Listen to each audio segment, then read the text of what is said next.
like to learn math on Brilliant Network? Brilliant gives you hands-on help you learn by ear. Learn topics from everyday math.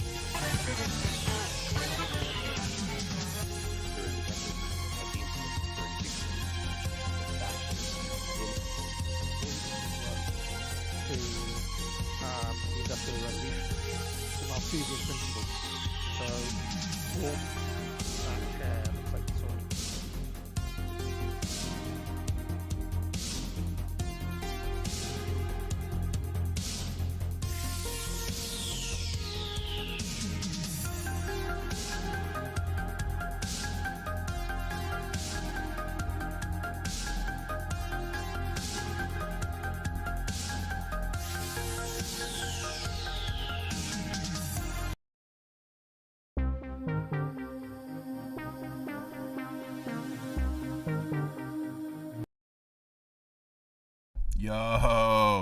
Yo, what's up?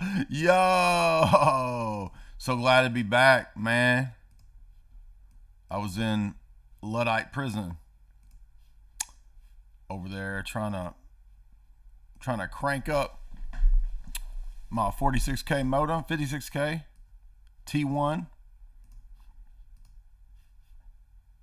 Had to put them Ecuadorian batteries up in my internet to get those gerbils moving. And then finally we're back. Look at that, dude. It's like it's not an acid trip anymore where I freeze and glitch out. There's actual smoothment. It's not even movement anymore. It's smoothment. Look at that, baby. Ooh. And look, we even got this fancy screen up of the other screens. So you can internet with me as you internet. It's meta. I'm interneting with you interneting, watching me internet. It's voyeur meta. Voyeur metanet. VoyeurMetanet.com. Trademark that right there. Trademark that. Zuck. Trademark that. Me and you, buddy, we're going in on that together. VoyeurMetaInternet.com. I love the idea. Voyeur Meta Internet. You watch people watching people watch people watch the internet and watch the reactions. It's going to be great. My Zuckerberg's getting weirder and weirder. And I posted my Zizek impression, which people like that. But I think a lot of people don't know who Zizek is. So hopefully you enjoy my little Zizek. You enjoy my little Zizek? Let's test this out because I hope you guys appreciate. I spent, I don't know how long this morning, making sure the levels were all right. You know what I mean? We got fat beats going even on this one, dude. So, but get your glow sticks out. It's a rave up in here tonight. Let's just test this out. Make sure we're getting in theater mode. Get your goobers and your milk duds out because we're in theater mode, baby. Check this out. Check my Zizek out. Looks good. There we go. Yes. All right. Okay. Layers of polarity. And because you have this reason with Dyer, and he talks like the spleen from Mystery Men. If you've seen, this Mystery Men movie, which this is the structure of the toilets in Germany. It's the bourgeoisie is capitalism. This is ecological. It talks like the spleen from Mystery Men. I just went into Zizek mode. I don't even know what I said. But Peterson starts by talking about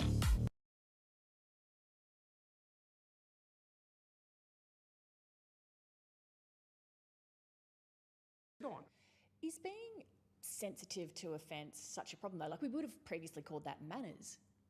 It's a terrible problem. So Whoa, it feels good to be back. Who's a British woman talking? Okay, so the rule is you can't offend. Who's talking? Oh, Jordan Peterson talking to that British woman. That chav witch. Shut her down, JBP. Shut that chav witch down, JBP. Shut the chav witch down, JBP. JBP. Shut the jab witch down, BBP. Chav witch, jab witch. Bitch, go make me a sandwich. Oh, dang! I should be freestyling. By the way, I'm gonna do a fun stream after this stream over on Rockfan, because I found a bunch of dumb stuff to watch, to lollygagging over there with me. Sillytime.com. Silly time to the third power. Come silly time with me after we do a semi-serious stream today on La Fatima. Although we can't be too serious about Fatima, because I mean, not trying to hurt people's feelings, but I can't take Fatima too seriously, bro. I'm sorry, I can't. But that's where we're at, dude. Y'all remember my Charles Manson freestyle? Remember the Jordan Peterson freestyle? Those are classics. Come on now. I've got a little bit of I've got some drip. I got a little bit under my belt, so I'm trying to say. By the way, I just uploaded my classic Rasta song over on Rockfan 2. I want to play this, but I'm afraid because I made a Boomer song, which I had made a long time ago. I had made it a long time ago, but I did what do you call it? Karaoke. I did my karaoke on YouTube, and they flagged. I did like 3 hours of karaoke. Got like $1,000 in super chats back in 2018, and then YouTube flagged like 30 different copyright violations, not strikes, but so I was like, all right, forget this, and I ended up deleting the stream. I should have kept it because there was some golden improv moments. Man, that's the thing about improv is you never know; it just comes out. You know what I'm saying? You get in that flow. It's that flow. Woo woo! You get in the flow, and it just comes out. It's an occult channeling process. Now let the internet people clip that and expose me. He channels people when he does improv. He's literally possessed by Zizek. Anyway, so oh no, we're not. Are we skipping again? Is it smooth? Look, it says it's smooth now. Yes, it says it's smooth. We're smooth. So I want to play this because when I was in Florida, I was hearing Jimmy Buffett, shocker, or as I call him, Boomer Buffett, or as I call him, Boomer Buffet. Get it? With one T, not two. And anyway, this came out fun, I think. I was like, I can make a music video in 3 hours. So I found me some stock footage, Ed Wood style, and just put some junk over it and sang over the speeded it up version of Margaritaville, aka Margaretville. Get it? Because of Boomer name. I guess I have to walk through and explain every little joke to everybody now.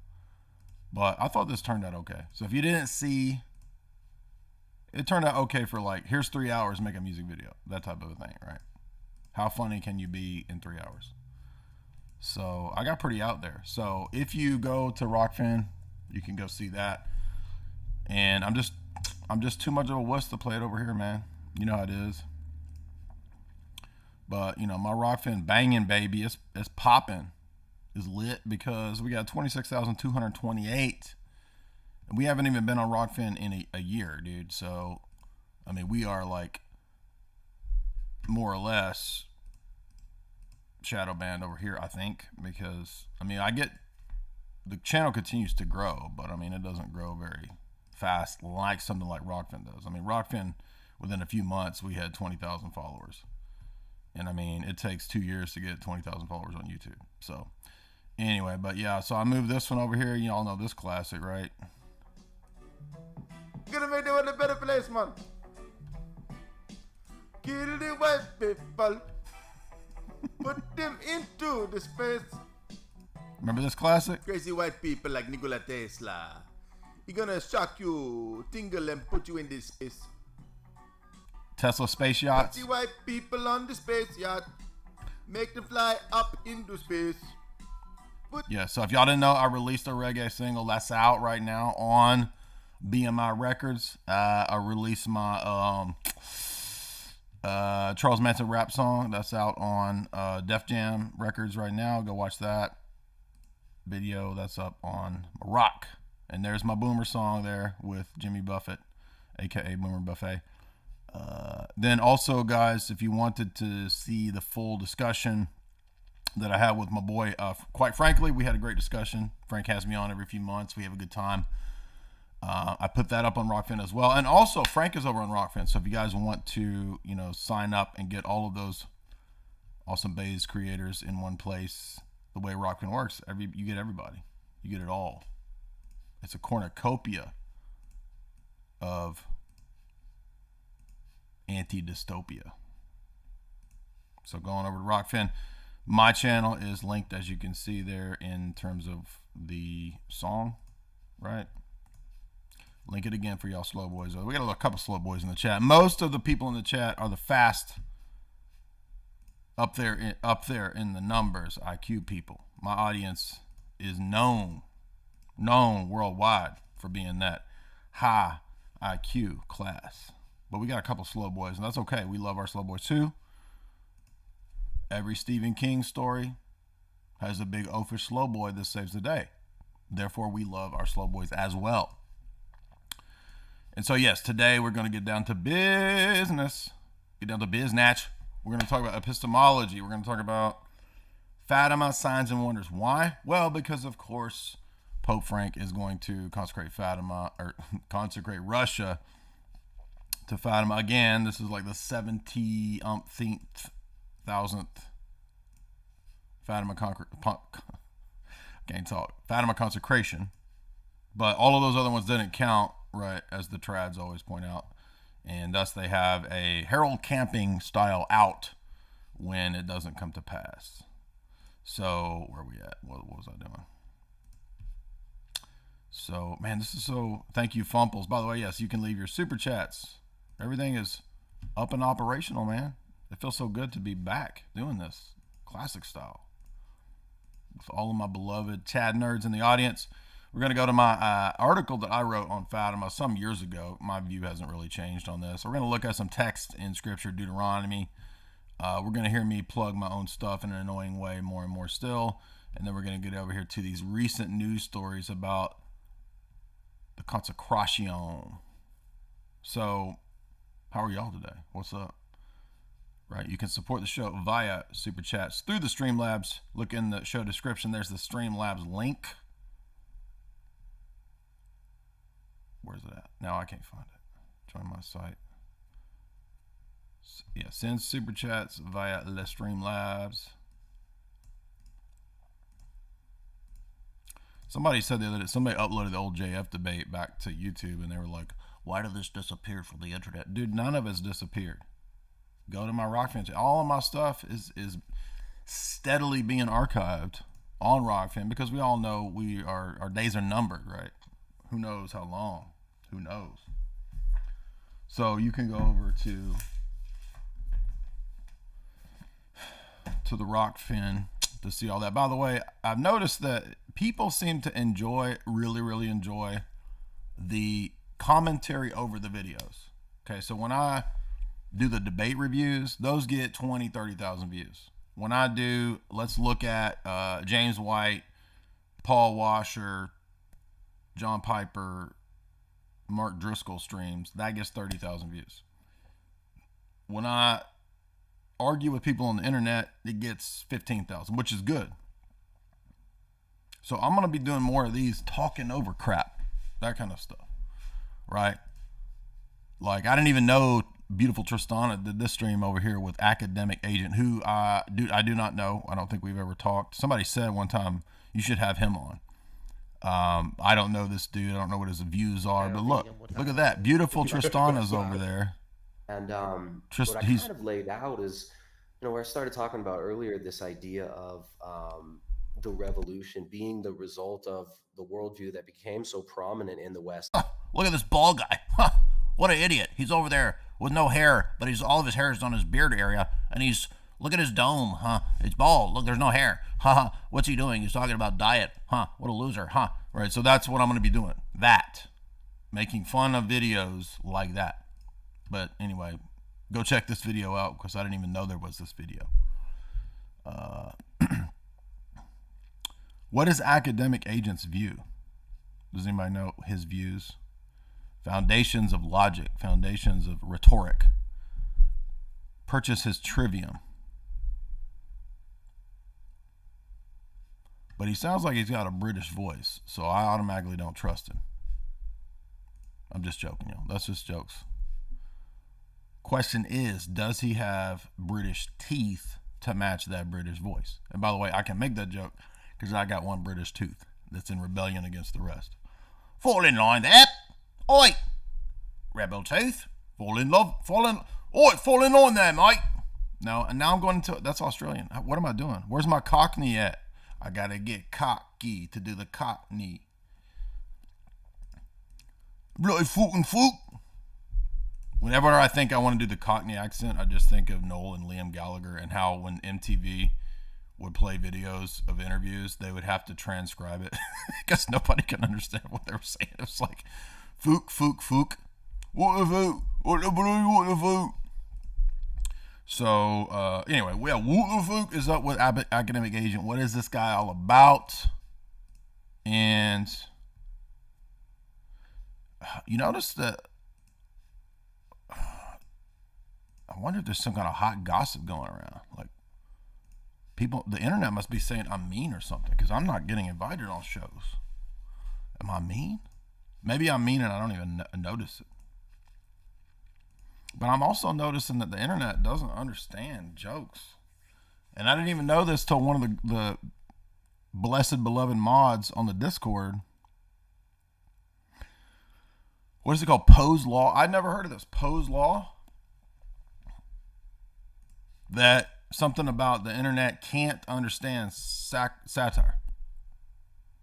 And if you put up jokes on the internet, people will always assume the worst or that it's literal. And since everybody's a Spurgatron 5000 now, pretty much, as you know, one of the features of that blessed disease is that you can't understand humors.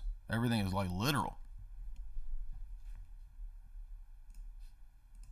So thankfully, I'm not that far down the spectrum, if I even am on that spectrum. Shout out to my boy Spectrum Internet out there giving me this sweet, sweet connection. They named their internet company The Spectrum. Bro, that's like autism level 7000, boy, right there. What's your internet company called? Spurg. Well, they just name it Asperger's Internet Company, right? Ha ha ha ha. It's just a joke. Spectrum, don't cut me off. It's just a joke. See, you don't even know. You can't make jokes. It's a war on jokes, dude. And I'm over here sitting around trying to figure out this whole time. Do I actually suck at joke? Perhaps. Or is everybody else dumb and spurged out and they can't understand jokes? I don't even know, dude. I don't even know. Maybe it's all the above. Maybe that's a false dialectic. Jay's take is trash. Woo! Woo! On what? I haven't even given a take. What are you talking about? Fatima? My take is trash on Fatima or academic agent. I don't even know who the dude is. So I'm not dissing the dude. That's just jokes. But looks like this was a sexy little interview with Tristan. 900 thumb up. 17,000 view. Woo! By the way, oh, here we go. Here we go. I see I made a joke and now my bit rate dropped. Look at that. Spectrum, I'm sorry. It was just a joke, dude. It was just a joke. Okay, now it jumped back up to 1,500. So they get these wild fluctuations on my upload speeds. That's my problem. That's what I'm fussing about, right? So I made a Spectrum joke. They were like, they were over there like Orson Welles and Island of Dr. Moreau with his little zapper. Remember that? Anyway, so shout out to Tristan. Glad to see him doing well. A lot of people said his rap career was washed up, but here we see him collabing on a comeback. So I'm happy for that. I want him to do well. I want him to not be washed up in terms of his rap career. So go check out that. That was cool. I didn't even know that was going on. As I said, today we're going to talk about Fatima, your girl Fatima, and what is the deal with Fatima? Why is this such a thing for the Roman Catholics? I'm going to give you my analysis and what's the place of miracles in our epistemology, revealed epistemology. How far can we go trusting miracles? Should we trust miracles? Signs and wonders.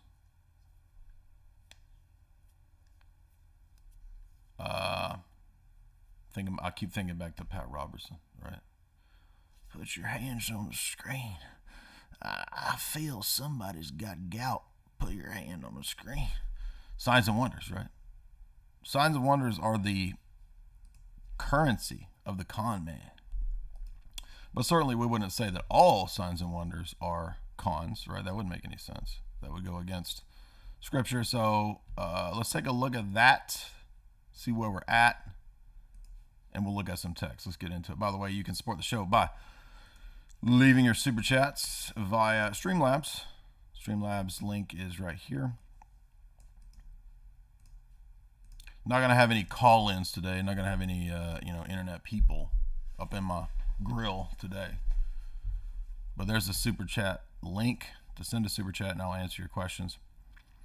Before we do that, I want to do the sort of intro thing that I said I would do with this really good epistemology book by W.J. Wood. And he is a Notre Dame dude, professor, prof, some might say.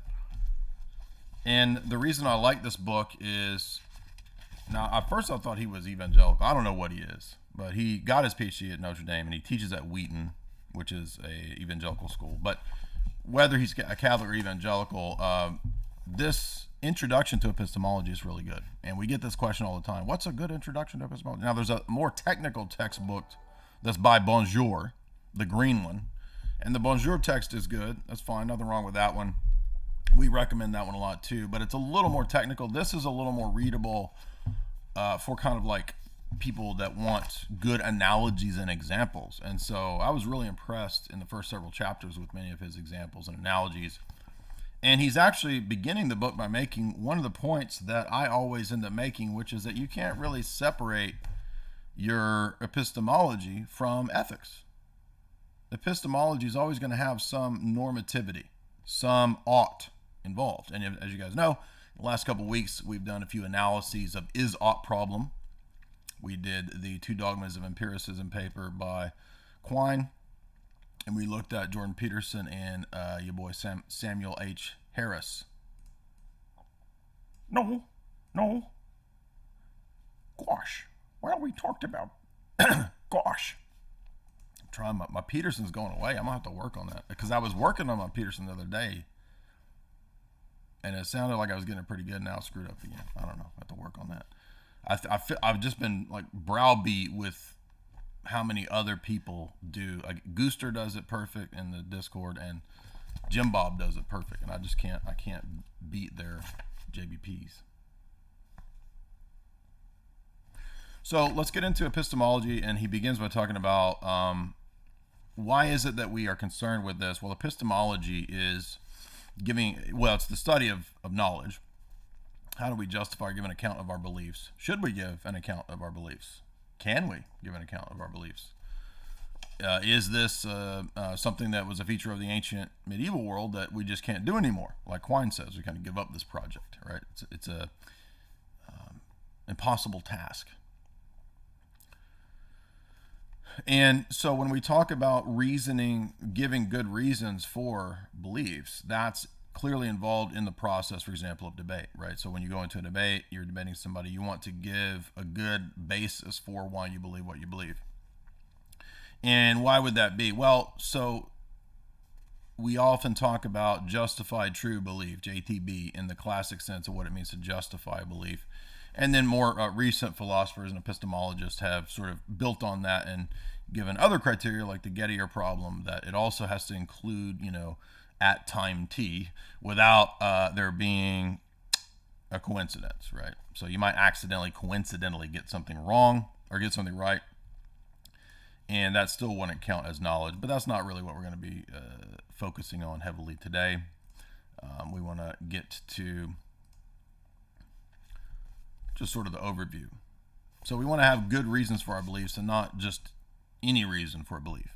So justification, for example, can't just be giving an account that's a story, because telling a story isn't necessarily really justifying the belief that we have. So, for example, if we think about the idea of what's the example that Father Deacon gives? He gives the example that, why do I wash my hands? Should we all wash our hands? Well, that's a belief that's not very controversial. Most people believe, yeah, okay, we should wash our hands or whatever, right? This is Dr. Fauci. I want to remind you to wash your hands and get your black goo boosters. Right? Good old Dr. Fauci has reminded us of good hygiene practices and to wash our hands. But why do we think we should wash our hands? Well, what if somebody said, well, if I don't wash my hands, Bitcoin will go down. So that person's justification for washing his hands, it is a reason, it is an account, but it's a bad reason.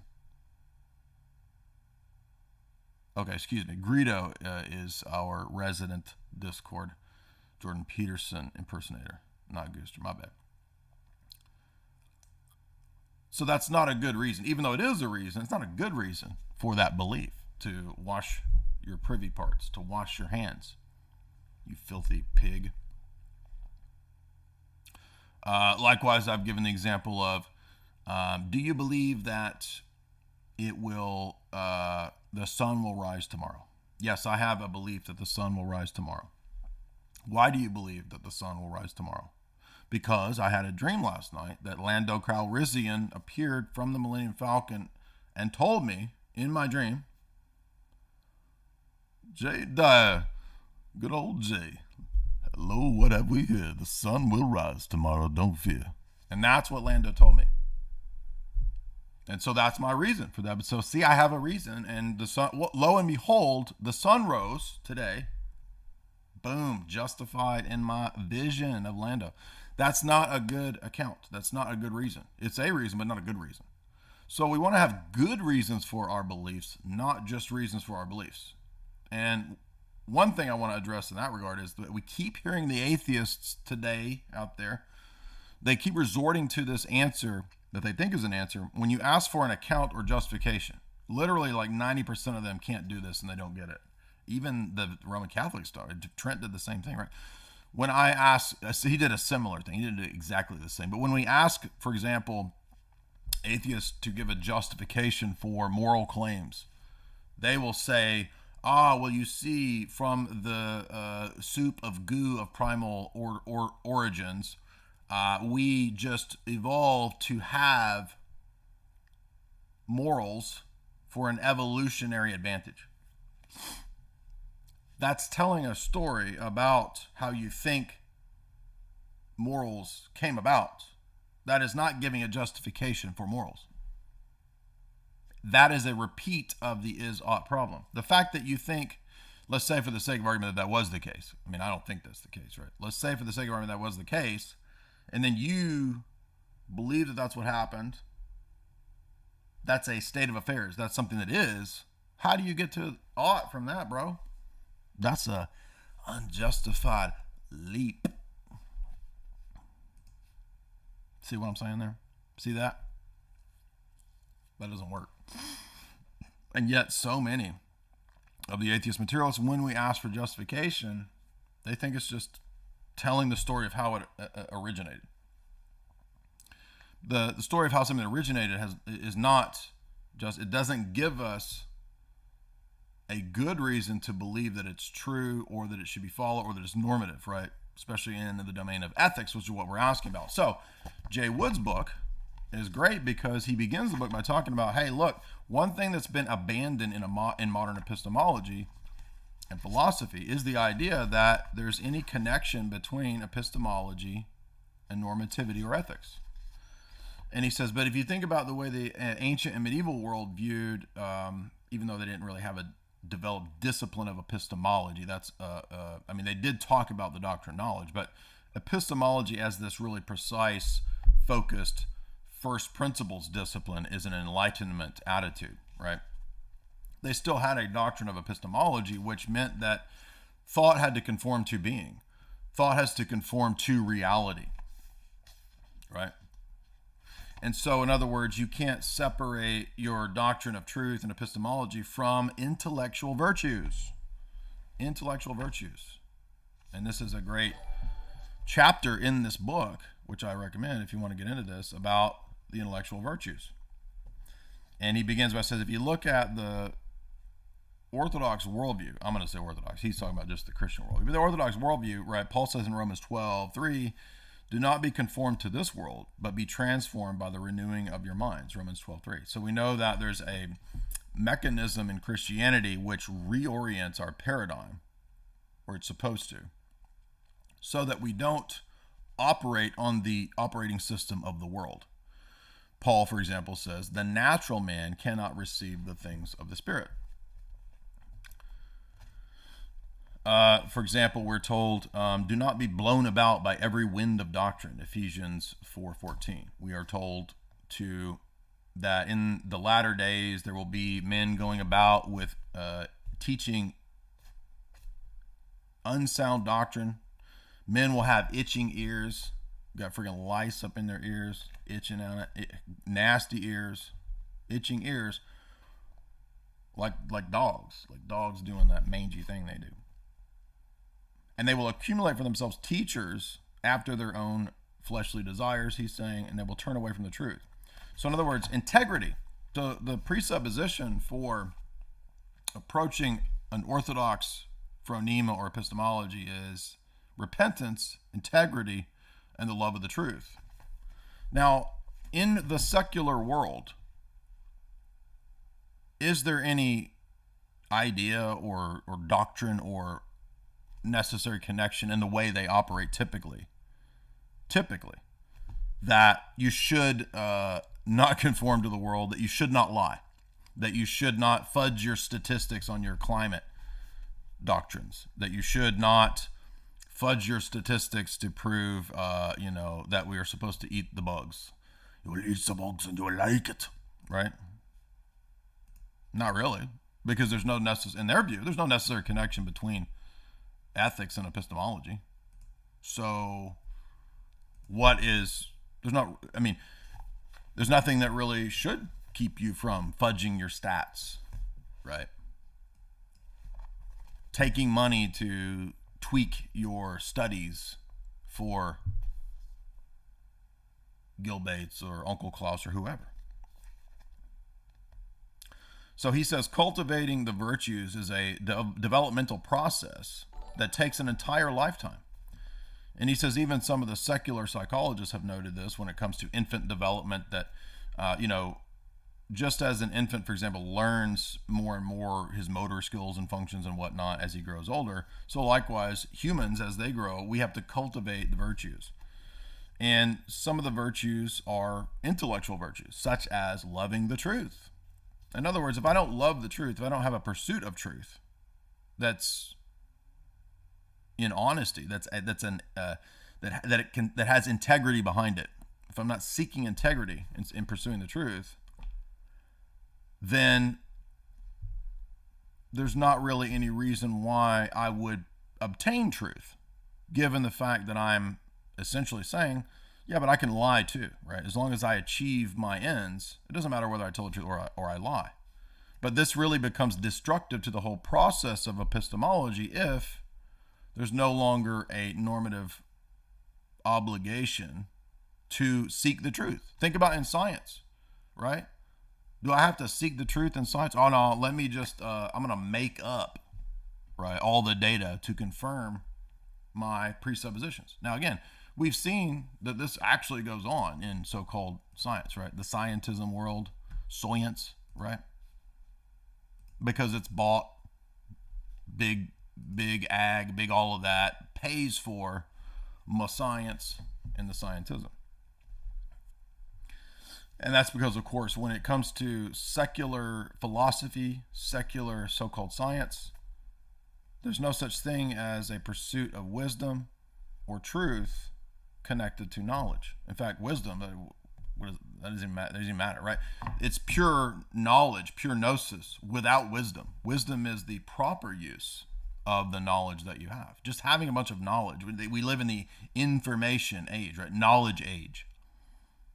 But presupposed in that analysis or that title is the divorcing of knowledge from wisdom, the wise application of the facts. My facts, bro. I just got my brute facts. I got 43 billion brute facts stored on my zip drive, dude. I beat you. You got 20,000 brute facts stored on your zip drive. I win, dude. What? But that's literally the attitude. It's that dumb. Like, if you just stack up the facts. Stacking facts, bro. I'm Samuel P. Harris, and I'm stacking brute facts, right? And I intentionally rapped bad there, like a bad 80s rapper, because I don't think Samuel P. Harris could rap. So don't call me out on that bad rap now. You over here rapping like Curtis Blow, dude. That's a whack style. I'm over here rapping like Curtis Blow. My name's JBP, and I'm gonna smash your flow. Anyway, imagine how the complexion of your intellectual life might vary as you were alternately part of various traditions whose chief goals were, for example, world economic domination. Or, and if you were part of another tradition, your chief goal was the biblical concept of salvation. Or you were part of some other group that believed in the dissolution of the self, right? And he's giving examples of how the presuppositions of various paradigms that I might be in. Maybe remember my Sri Chinmoy, that weird character where I was meditating on the carpet, wearing a toga. I don't know what they were. Remember that? So that dude, what do you think that dude's attitude for life goals and worldview is? Do you think his worldview is the same as Klaus?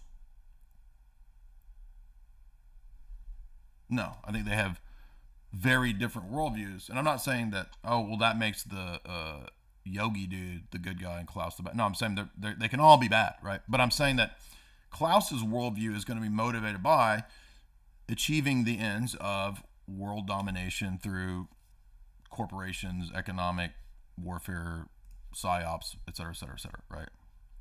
So how is Klaus's epistemology and worldview going to differ from like the dude bro who's going to Peru, Ecuador, getting blasted out, right, on ayahuasca and paying the brujos a bunch of money because he got scammed to speak to the clockwork elves, right? They're going to have very radically different approaches to ethics, to epistemology, right?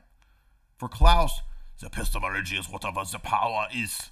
Whatever I will do to you, I will penetrate your body, penetrate you. That's the ethic of Klaus. That's the telos of Klaus. And what's the meditation, bro? Like dissolve into thusness and become no thing, right? Right? So he's making the point at the beginning that there's not going to be a brute fact ethic that we could all agree on. We all believe this. Let's all believe this. Let's all join hands because we all believe in natural rights. We all believe this. I'm a libertarian. We all believe in natural rights. Won't you be nice to me? I don't know where that was a weird one, I know, but my point is it stresses the point, right? Our worldviews are going to necessarily affect our ethical presuppositions. That's the point here. And our ethical presuppositions necessarily will affect how we view knowledge, the purpose and goal of knowledge. That's what I'm trying to say. And he makes that point. Now, what is the first and foremost mistake that most of the people out there that I've debated, for example, the mistake they make. And he actually calls attention to this right away in the first chapter. Romans 1:18 and Wisdom 1:3 and 4. If you remember, we saw this with T-Dump. We saw this with Stephanie Molyneux. We saw this with your boy Azarar's Rashid's. We saw this with Trent. And the idea is that truth claims just sort of stand on their own. They're foundational, right? And so if we all just kind of agree to this thing, then we can sort of build up from there our first principles to a semi-consistent, largely consistent system. And if you follow along with Trent, well, that would be Aristotle, Thomism, and then to later on, he would try to convince you Roman Catholicism, right? But let's all start with the things we all agree with, which is Aristotle. But is it the case that most human beings are objective, truth-seeking, brute fact knowing, blank slate individuals that just look at and weigh the facts? Is that the biblical anthropology? Is that really how anthropology works? Paul doesn't say that in Romans 1, which is ironically what many of the Thomists, classical foundationalists, they love to go to Romans 1 because they think Romans 1 is talking about classical Aristotelian argumentation. But Romans 1 says that men suppress the truth of God. And there's nothing about syllogisms in Romans 1. Paul's talking about men in their heart, their nous. Roman Catholic doctrine doesn't have the nous, so they don't even know what that is. Men suppress what's known about God because they're fallen. The natural man cannot receive the things of the Spirit, Paul says. And then Wisdom 1 verses 3 and 4 says the exact same thing too, right? And Paul is quoting Wisdom 1 in Romans 1. A lot of people don't know this. They don't know that Romans 1:18 is citing wisdom. Hello, Protestants, by the way. So he says, perverse thoughts separate man from God. And when his power is tested, it convicts the foolish, because wisdom will not enter a deceitful soul, nor dwell in a body that is enslaved to sin. Wisdom 1:3 and 4. Paul summarizes that by saying the exact same thing, and that men incur epistemic, noetic blindness due to their suppression of the truth in unrighteousness. Now, this is a weird example, but it's so fitting that I have to mention it because we just watched the original Planet of the Apes. It's really, really ridiculous, super goofy. And it's got this weird, obviously, evolutionary ethos in it. But there's this really perceptive point with the main ginger ape, right? Who's the science, he's the head of the religion. And so when Charlton Heston shows up, he comes to the ape village from this outer realm that nobody's supposed to go to. And so he's come from the outer realm, which first of all makes the head religious. He's the ape pope, Pope Ape, right? Pope Ape is like, literally, that's how he is in the movie. So Pope Ape is like, he can't be, this basically destroys my whole worldview. Because he's given this religion that the apes are the true men. And then there's no other civilization before them that could have given birth to the ape civilization, right? And so these evidences keep piling up that contradicts Pope Ape's worldview.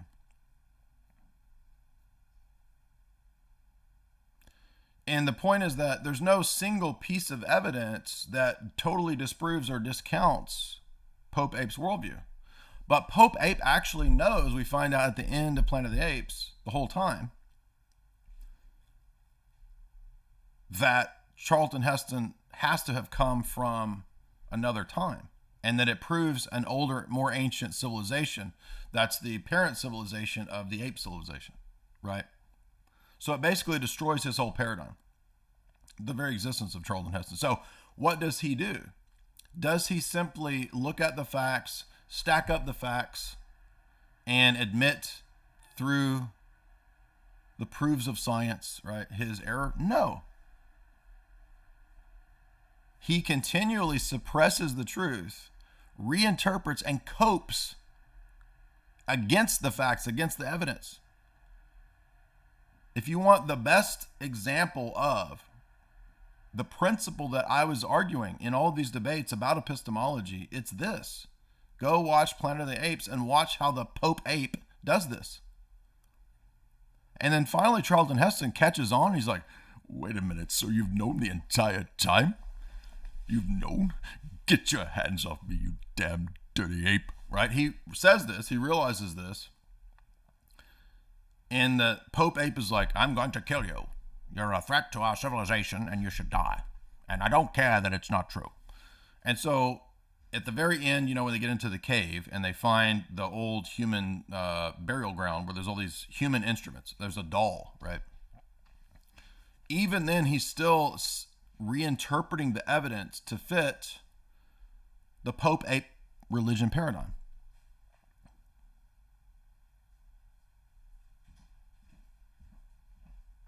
So this is a great example of evil suppressing the truth, not following mere evidences. They just get squeezed into the paradigm, reinterpreted to fit the paradigm.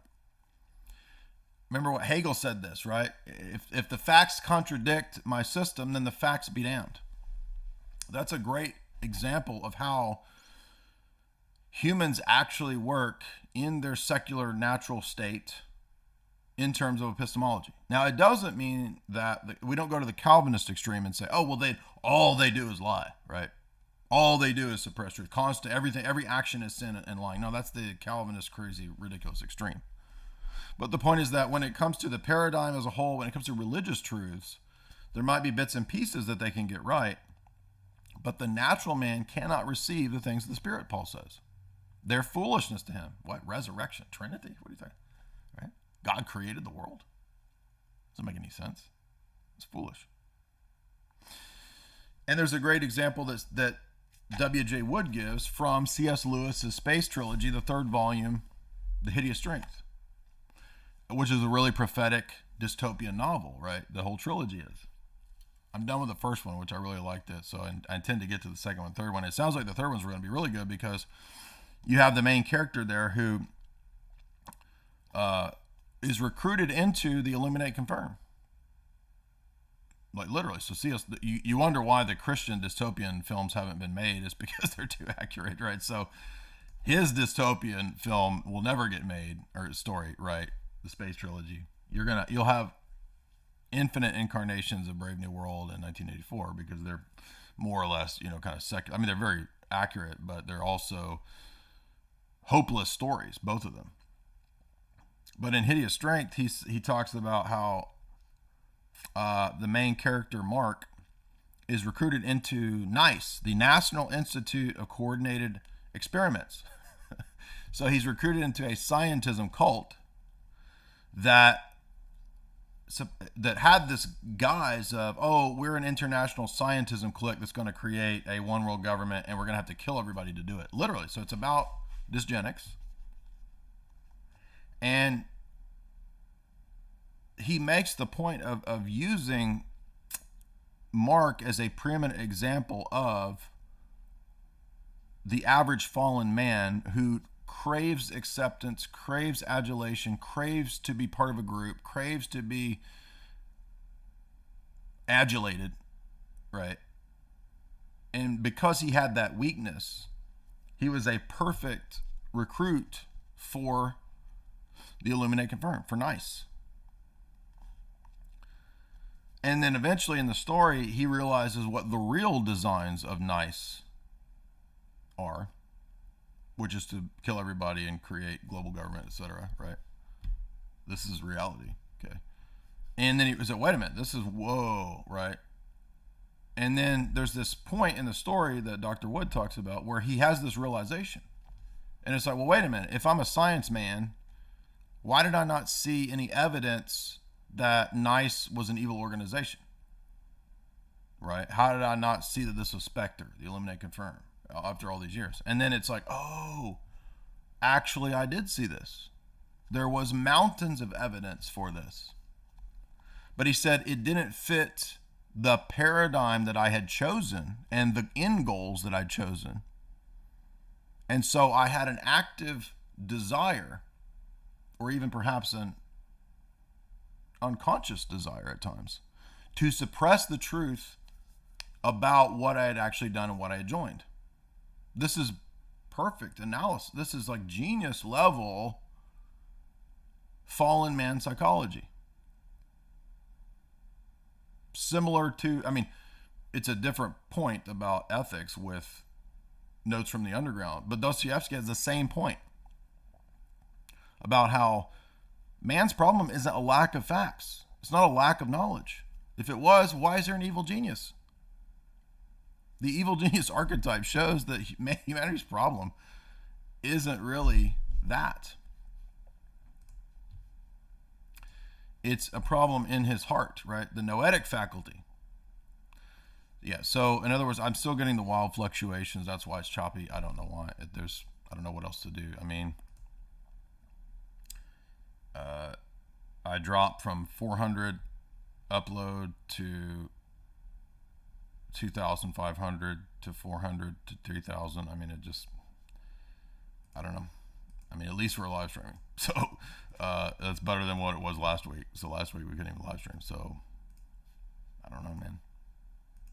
I guess I made my Spectrum internet Spurg joke, and then Spectrum was like, boy, they got me. But this is the point that none of these people can grasp. Okay. Trent can't get it. Azra Rashid doesn't get it. Stefan Molyneux doesn't get it. T-Jump doesn't get it. One more foundationalist that we've debated, I don't remember who, they can't get this point.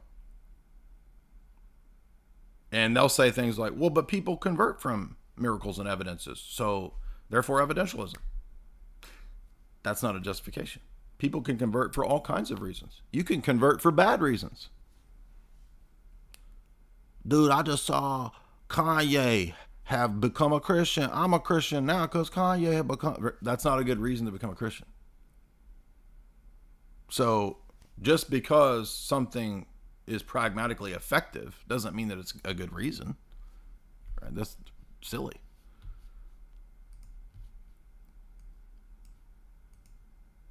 But that's the problem again. So that the presuppositions of foundationalism and evidentialism are disproven by the point that I'm making from Planet of the Apes and from The Hideous Strength. That hideous strength, right? And Wood is great to point this out at the beginning of the text, that it's not really a problem of facts and evidences. It's the problem that man has fallen, and so he has an imperative to suppress the truth that, for one, would require him to change his life, right? I mean, if Christianity is true, then that means we are entering into a process of repentance and change. And a lot of people don't want to do that. And Jesus says this in John 3, right? A lot of people don't come to the light because their deeds would be exposed as having been wrought in evil, and that they did not love the truth. And so they don't come to the light. But those who love the truth come to the light, that their deeds may be seen to have been done in righteousness. That's what he says to Nicodemus. Again, stressing this point. Now, you're going to see why this relates to Fatima in a moment. So the point here is just simply that ethics necessarily is intimately bound up with epistemology and metaphysics. You can't divorce them. So it's not merely a matter of seeing the text, seeing the evidence, seeing the miracles, or this or that, or this, seeing the apologetic argumentation. It's a question of seeing as, interpreting.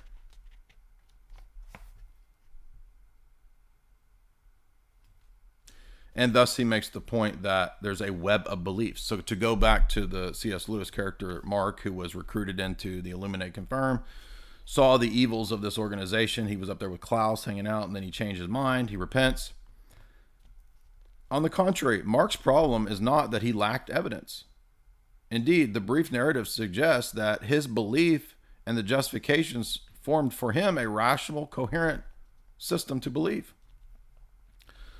The question that we want answered, which is actually Hume's what Hume's diagnosis fails to answer, is how does Mark come to construe evidence as the various beliefs that serve the purpose for him? That is, why should the terms that counted as evidence be taken as such? Why did these pieces of evidence assume the importance that they did in his cognitive scheme? On what basis did relative weighting of these evidences take place? Why were some pieces of evidence subordinated to other pieces of evidences? So in other words, there's no self-evident theory of proofs and evidences. Because, for example, how in a myriad of evidences do I know, for example, which evidence is superior to another? Oh, well, that's a stronger evidence than a other piece of evidence, you see. In other words, presupposed in that weighing of evidences is that I have a higher prior criteria that I already know to be true, that is the one that's the higher weighted evidence as opposed to the other one, you see. But I thought evidences are just supposed to be observed and tallied up. But now it looks like there's a prior criteria that I have to interpret evidences. It's not just seeing evidences, it's how we see them, seeing them as, seeing versus seeing as. Why, for example, were some pieces of evidence subordinated in Mark's worldview? Why, for example, did the testimony of Feverstone, the nice lackey, clearly carry more evidential weight than that of his wife's friend Dimble, who tried to dissuade him from joining Nice? Thus, seeing certain information as evidence and weighing it in the way that he did required that he interpret the information in accordance with a set of background beliefs that gave weight to one over the other. But there's nothing about the evidences themselves that told him what the prior criteria was or whether it was correct.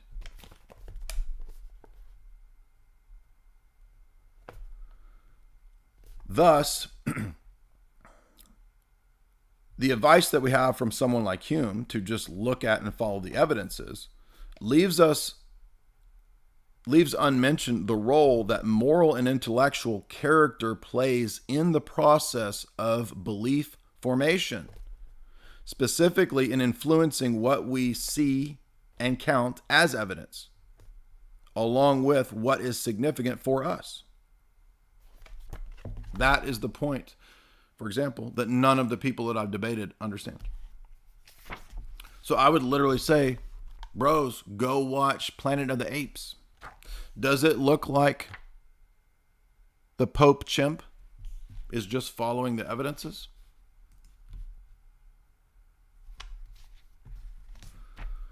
So in other words, belief formation in our lives is not done solely on the basis of rational process. This is another thing they overlook, right? Do we all just kind of like, I will only believe what is the rational, self-evident things to believe, and then I will build my worldview from... No, everybody's influenced by their upbringing. Does the instillment of your belief from your upbringing necessarily mean that that belief was rational? No. I mean, I could have been raised in the Bill Cosby cult from birth. And I still have an affinity for Bill Cosby due to being raised in the Bill Cosby cult. Maybe I was raised in the Michael Jackson cult. And to this day, I still get my hee-hees in a tizzy when I hear Jacko. I repeat the hee-hee creed, hee-hee, right? Because I was raised in the Michael Jackson cult. So it's affected me to this day. Is that a rational belief? No. But has it affected me? Yeah. Okay, so then the formations of worldviews are not solely dictated by what is rational or self-evident. And to think, as naive philosophers and naive epistemologists do, that you can come to the evidences without that being the case for you is absurd. Or how did you get in the privileged epistemic position that no one else is in?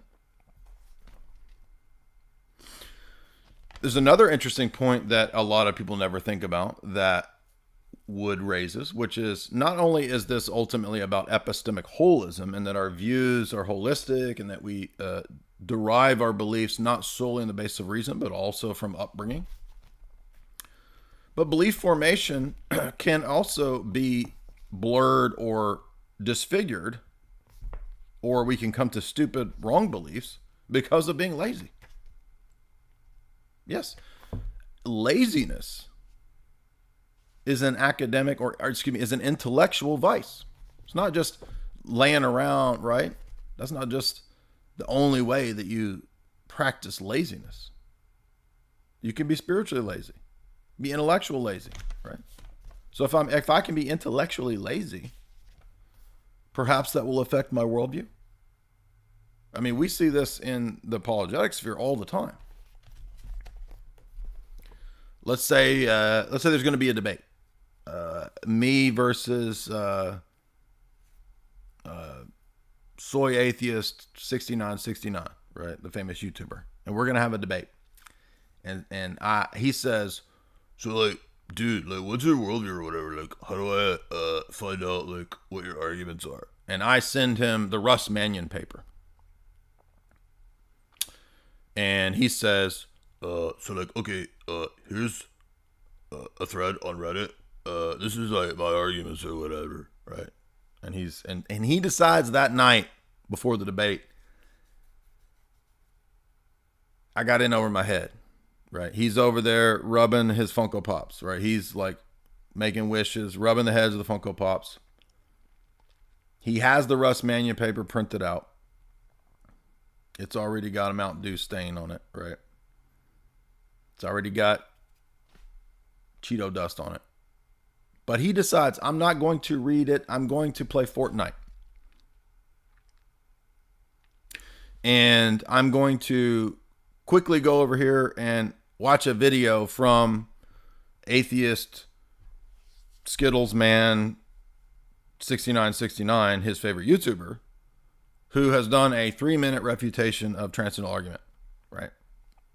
So he watches the 3-minute refutation of transcendental argument, takes his notes, and then brushes it aside, never reads the Mannion paper. And deep down, it's because he felt like he was in over his head and maybe he wouldn't have a good argument. So there's a couple things going on there. On the one hand, he's not going into the debate with a sincere desire to understand the opponent's position. He has fear and cowardice that perhaps he's wrong and he doesn't want to look bad in front of his atheist YouTube audience. And he's lazy, and instead of reading the paper, which he agreed to read in the debate, he just goes and watches a 3-minute goober YouTube video, brushes that aside, and goes and plays Fortnite. The next day of the debate, does anyone think that his approach to the intellectual virtues will affect his ability to perform in that debate? Has it affected his beliefs and his worldview? Of course. Clearly, right? So this chapter is excellent for demonstrating, showing how epistemic holism, intellectual virtues, belief formation, all of these things work in a way that is totally contrary to the way that the people who are like classical foundationalists and evidentialists think that it actually works. Anyway, and there's some great quotes in this on the other virtues. And if you want to see what my point is, again, it's, as he says, it's in Hideous Strength. But you can just go watch the original Planet of the Apes from my cold dead ads, right? If you watch that, look how the ape pope operates. And it's a perfect example of how, especially when we're really dug in and committed to a worldview, humans will do anything to not have that worldview be shown to be wrong.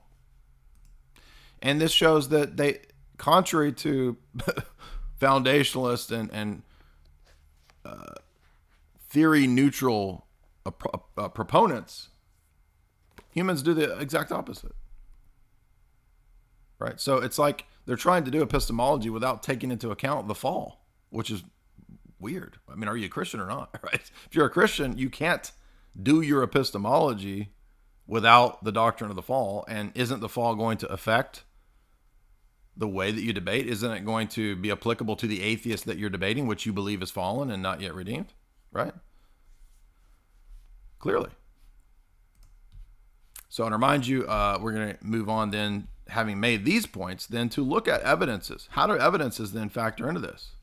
Number one, everybody thinks that for whatever reason, somehow the position that we have is that evidences are bad. Okay, evidences is not the same thing as evidentialism. Evidentialism is a subset of foundationalist epistemology, either strong or weak. Foundationalism. So it has nothing to do with using or not using evidences. That's just really low IQ, naive misunderstanding of the position. In fact, the transcendental argument is literally saying there's nothing but evidences for Christianity. Everything's evidence for Christianity because everything can be argued for in terms of universals and particulars, meaning, logos, categories, etc. Right? All of those things are prior to the interpretation of any evidence or object.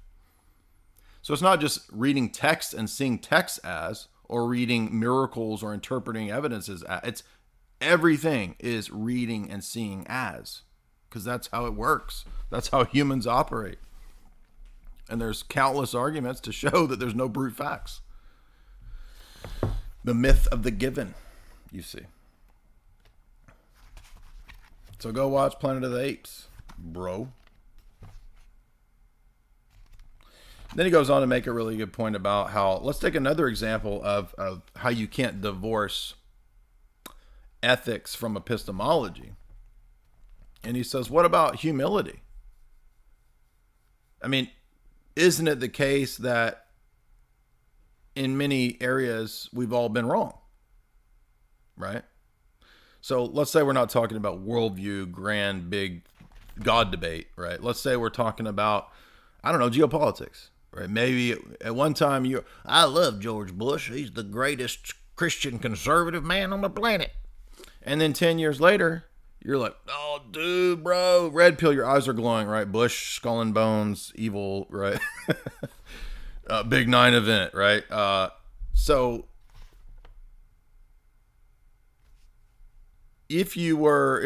rewind back to 2004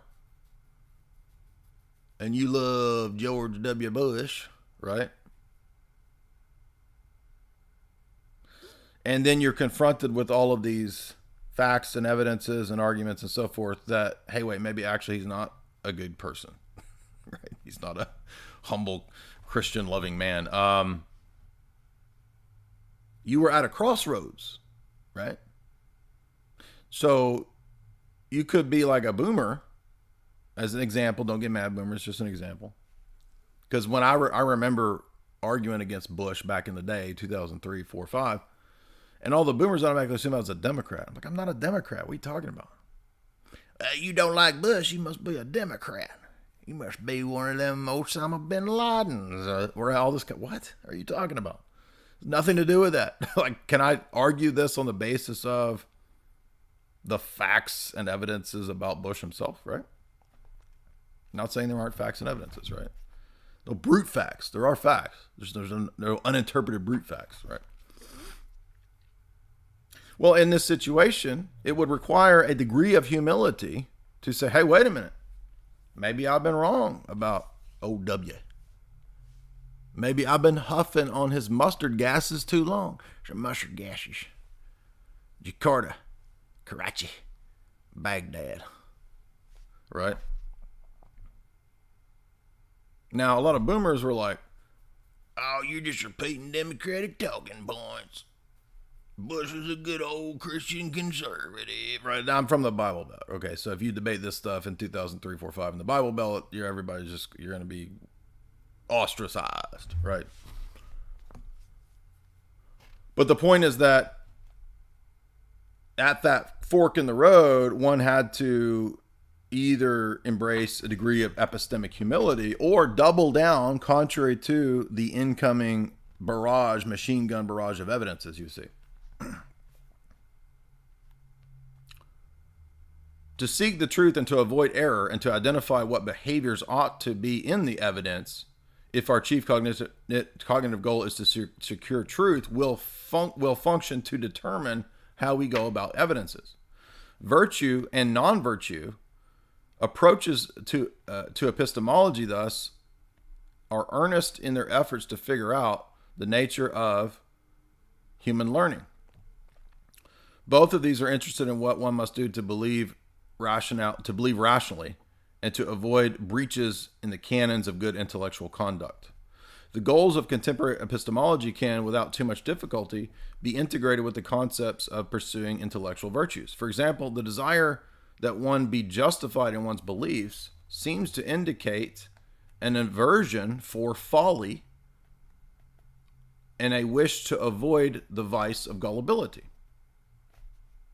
So, in other words, one of the good aspects, the good things about modern debates and discussions in epistemology is that we want to avoid being duped, conned, deceived, and we want to have the highest degree of certitude, indubitable certitude, right? The way Descartes put it. But if I'm going to have that as my telos, my end goal, right? To know the truth, to believe the truth, etc., to live in truth, then the key to that pathway, as many of the saints and holy men and elders and sages have said, is actually humility. It's not more reading, more facts, more books, right? The actual key to the path to truth is more humility, because we realize, oh, actually, there's a lot I don't know. There's a lot I need to learn. And there's a mystery involved in this. There really is. Knowledge is ultimately very mysterious, because it's almost like, it's kind of what you see in the Apology. To progress towards more certainty actually requires more and more openness to being corrected.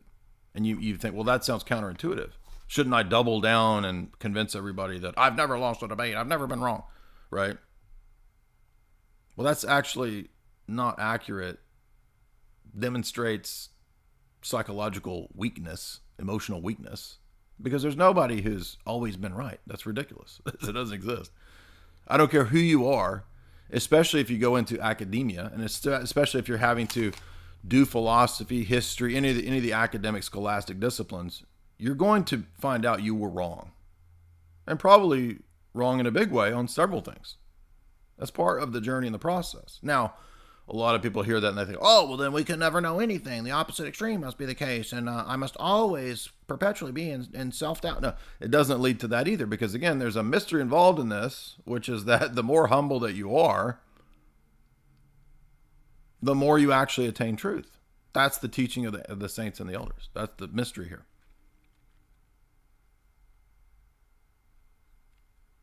And humility, by the way, is not feigning like you talk with a soft voice, like internet people and evangelicals and internet apologists. Yeah, I just really find the way that Dyer operates to be offensive. And as a humble Christian who prays probably at least 8 hours a day and weeps for his sins probably at least 9 hours a night, I just really find the ortho bro J. Dyer offensive, and he's mean. I mean, that just oozes Pharisee, right? It's so fake, so inauthentic, so obviously virtue, piety signaling, right? I would like to debate for 3 hours with you on Twitter how debating is wrong. Right. And they don't even see the hypocrisy in that. Debating's wrong, but I'm going to spend 3 hours debating with you on Twitter how it's wrong. Okay, whatever, dude. That's not humility. NPR voice, Christianity Today podcast guy. This This is Bob with Christianity Today. I'm going to talk to you today about toxic journeys. We all have toxic journeys in our Christian past, and sometimes that toxic journey can lead us into what seems like a cult. And I hope that through emergent Christianity, and through these words that I heard a bunch of philosophers use, such as toxic, such as emergent, such as faith journey, that you can lighten up and become actually just a mainline normie liberal like me. It is Right, this kind of a thing. This is gross, right? And hopefully people can see through that. That's not a real person. This is an affectation, a persona, right? But amazingly, like, a lot of people fall for that. They fall for, I mean, this is the whole phenomena of like TV preachers. Like, who, to me, how could anybody fall for this? Because they all look like Steve Martin and Leap of Faith to me, right? But millions of grannies and boomers, and they fall for like TV preachers.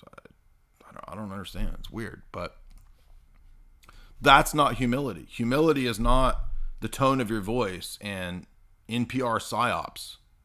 Okay, humility is like being willing to be wrong. That's it. It's not hand movements, gestures. It's not how loud your voice goes. None of that is humility. That's the false humility that goobers on the internet project so that you think they're virtuous and pious. And it should be pretty transparent, right? But, all right.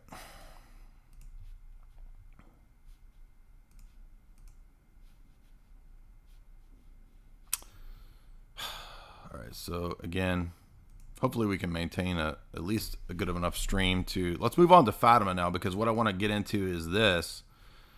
A couple things about Fatima, and then we will call it a close. And then I'm going to try to do, like I said, we're going to do a fun stream later on. So head on over to my Rockfin later tonight if you want to see some fun. We're going to do a fun stream. Looking up dumb videos, making fun of things, laughing, lollygagging, all of that.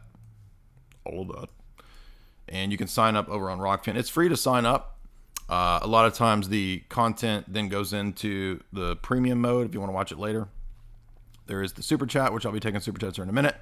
So everybody probably knows, hopefully, what Fatima is. Okay, so let's look at what the big news is. And we're going to see how what I was saying about epistemology is actually going to affect the way that we view these kinds of things. The way that we view signs and wonders, miracles. And we're going to look at how Scripture tells us to view signs and wonders, omens, miracles, prophecies, this kind of stuff. And it's going to be hopefully very appropriate because this question has come up probably 50 times in the last 2 weeks. So I was like, all right, well, that's got to be what we do a video on, since this has come up about 50. All right, so heading on over to one of these Catholic sites, Crux, just a normie Catholic site. Bishops around the world will join Francis in the consecration of Ukraine to Russia. Pope will consecrate humanity, especially Russia and Ukraine, to Mary, the text says. So there's been a couple revisions of this. Not sure where it's actually going to go. And the way that this works in the traditional Catholic world, for those that are not familiar, and I'm speaking from my years in trad Catholic world back in my 20s, the way this works is that basically this is like an ongoing soap opera. It's like an ongoing fairy tale role-playing thing that the Catholics participate in, and it's always ongoing. There's always, every time there's a failed consecration, there's an out by which they can say, oh, well, it doesn't count because he didn't do this. Okay. First question here, guys, come on. Okay. Why would the Pope not follow what Mary says to do? Okay, so the Roman Catholic world pretty much accepts this as a real so-called miracle, a real apparition. And if you believe the religion, okay, we're not talking about whether the popes are liberal or conservative, but we'll set that aside. I mean, if you believe this religion, why would any pope not just do the consecration? I mean, if every normie trad and every normie Catholic is perceptive enough to know what the requirement is, then why didn't the Pope just do it? Now, if he did it, then why is the whole Catholic world still, well, one day the Holy Father will consecrate Russia, there shall be a convert to law, right? Is it this hard? I mean, do Catholics think that like this, that the devil is like standing there waiting for the Pope to do it, and he will immediately strike the Pope dead for? I mean, it's all silly. It's ridiculous, and I can't understand why people can't see that this is ridiculous. And the reason I started seeing it as ridiculous when I was a trad Catholic was every time there was a new news story every year or two about this thing, when it didn't happen or it didn't go the perfect, say the magic words way, they would just revise the story. Oh, well, he didn't actually do it like this, and so it's still waiting to happen. Then we'll know. But this is so ridiculous. Why would he not just do it? Does he believe the religion? Wouldn't he just do it? And if he did just do it, then why do we need... Where's my chart of all of the failed? So here is trad chart number 1. And this is going to explain, this is the Cope chart they've already drawn up. Cope for the Pope chart, you see, oh, it doesn't count because none of these popes knew what it was or how to do it right. They all screwed it up. 1, 2, 3, 4 now. Can't get it right. Because... And by the way, there's more to this chart. This is just like a abridged chart. Oh, he didn't have all the bishops. Oh, it wasn't a consecration. Oh, it didn't include the word Russia. Oh, it actually wasn't to the Immaculate Heart of Mary. So you see that this is clearly a cope, and this is what the trads do when the so-called consecrations don't do anything. So Russia has not converted to the Immaculate Heart of Mary and returned to Rome. And since that never happened, oh, well, you see, none of these were actual real consecrations. But the real root of this is that the Roman Catholic circles have adopted the fetishization of Marian spirituality, apparitions, mystical experiences because of the loss of the doctrine of the Holy Spirit. I know that may sound mean, but that's what I think is the cause of this.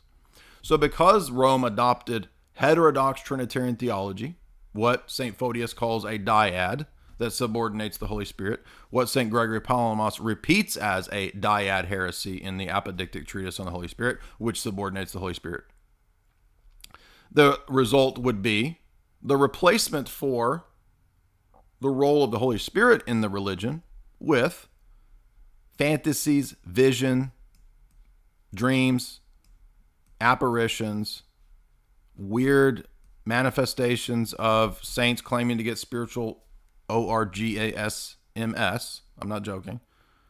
Mary, Jesus appear, and the host floats around and talks. Jesus carves his name in the chest of saint. Jesus is my boyfriend. This stuff, I'm not joking. That's all real post-Tridentine Roman Catholic saints stories. This is all a replacement for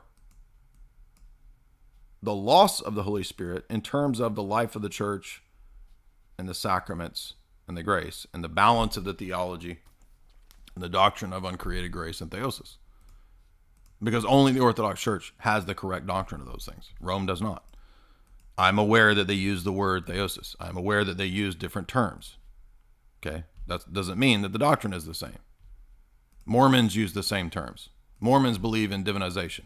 Mormons believe in Father, Son, and Spirit. They don't mean the same things, even though it's the same words. Roman Catholics, do you hear me? Can you grasp this point? Using the same words doesn't mean they mean the same thing. Well, we believe in theosis. We believe in deification. We use the same words. Yeah. Again, doesn't matter. Same words doesn't mean it's the same doctrine. So, having lost the immediate governing presence of the Holy Spirit, because now the Holy Spirit really only comes to you via the communion with the Pope. So really the Pope is the sender of the Holy Spirit now after Unum Sanctum, right? Because Unum Sanctum says that the Holy Spirit is deprived of anyone, even if they die for the name of Christ, outside of communion with a Roman bishop. Now, obviously, yes, Vatican II liberalized that, and now you can be an Anglican martyr according to Paul VI, right? You can even die in the other religions, and the other religions become means of salvation. I know it's still through Jesus, but he's using the other religion. So you don't even have to be in the right religion anymore. And these are all just the outworkings of the presuppositions of natural theology, natural philosophy, which ultimately are perennialism, and perennialism is really what Vatican II is about. That's why Francis's encyclicals now include prayers for Unitarians. Oh, you don't believe in the Trinity? Pray this prayer with us. Oh, you're an evangelical and you don't accept sacraments and the real presence? Pray this prayer with us. What? The canons of the Sixth Council and the Seventh Council forbid you to pray with heretics or in their services.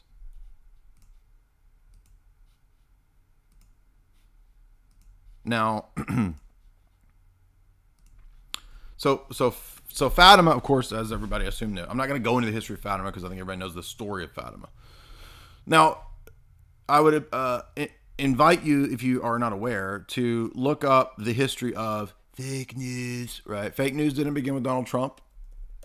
As a student of psychological warfare and its use in wartime, I can tell you that all warfare has used fake news. You can read Sun Tzu. You can read Machiavelli's Art of War, which is modeled on Sun Tzu's Art of War. And in book 6, he talks about fake news. Fake news, right? You can use all forms of fake news for psychological warfare for all kinds of reasons, including the starting of a war. And so, why is Fatima relevant to this? Well, and let's look at, for example, a history of the most famous incident of fake news, or one of the first famous. Bat people on the moon. I'm not joking. This is a real famous fake news story. The Great Moon Hoax. Let's make sure you guys can see this. Yep. The Great Moon Hoax, also known as the Great Moon Hoax of 1835, was a series of 6 articles published in The Sun, a New York newspaper, beginning in August 1835. The supposed discovery of life and civilizations on the moon. The discoveries were falsely attributed to a Sir John Herschel, the best known astronomer of our time. Is a fake dude. Okay, fake. It's all fake. Well, I'm assuming he's fake. He may have been a real name person, but the story was advertised and it became a feature reprinted in the Edinburgh Courant, and it was published again in other places. So it got picked up. And here's the bat person on the moon. This is what they said they saw in the telescopes. I'm not joking. This is a famous case. And they had all these stories about civilizations. It was all baloney. Pure bullcrap, right? Here's another woodcut. That's pretty awesome. Look at this dude, is spread eagle right here. Woo! He's like, that's a bat person on the moon, like proud of his heritage, proud of what he's got. That's pretty funny though. I like that he's spread eagle, right? So whoever drew this, and they put some time into that too, dude. That's like a Gustave Doré woodcut level Bat People on the Moon story. They were like, draw it really good, right? So people were being duped in the 1800s on a mass scale in huge famous newspapers with fake stories. Now, I don't know if this was an early psyop. Obviously, I'm not saying it was part of war. It had nothing. It was just a funny story that duped a lot of people. And if you read about it, apparently the academia, the science men of the time, they all believed it. Well, it's got a citation from the best known astronomer of our time, Sir John. It must be true, right? But this was, and this predates Fatima, by the way. It's just a fake news story. Now, are you telling me that when it comes to a huge geopolitical announcement, such as Fatima, that aligns the entire Western world against the Russian Empire, that I can't ask or at least suppose that this might be a fake planted news story. So let's look at my article that I wrote several years ago about my geopolitical analysis of Fatima. And then we're going to look at, because what we're doing is we're interpreting this event, right? A lot of people who don't get very sophisticated in epistemology, they don't really want to understand the points that are being made here. They say, oh, you're just being a rationalist. No, I'm not saying there aren't miracles. I believe in miracles. Obviously, if you believe the Christian worldview, you have to accept miracles, okay? But Fatima is not a brute fact that stands on its own that doesn't require interpretation. So I'm giving you my contrary interpretation of Fatima. By the way, there's other people who have different, I don't really care. You can interpret Fatima however you want. There's Orthodox people. I think Father Josiah Trenum believes that Fatima, it can be read in an Orthodox way. Okay. That's, again, not disputing the possibility of other interpretations of Fatima. I'm just going to give you my analysis, what I think is probably the case. And by the way, isn't it funny that EMJ, he says the exact same thing about Medjugorje. So the analysis that I have of Fatima, he says, oh, okay, but Medjugorje is clearly a Cold War psyop. Okay, but Fatima can't be a psyop. I mean, come on.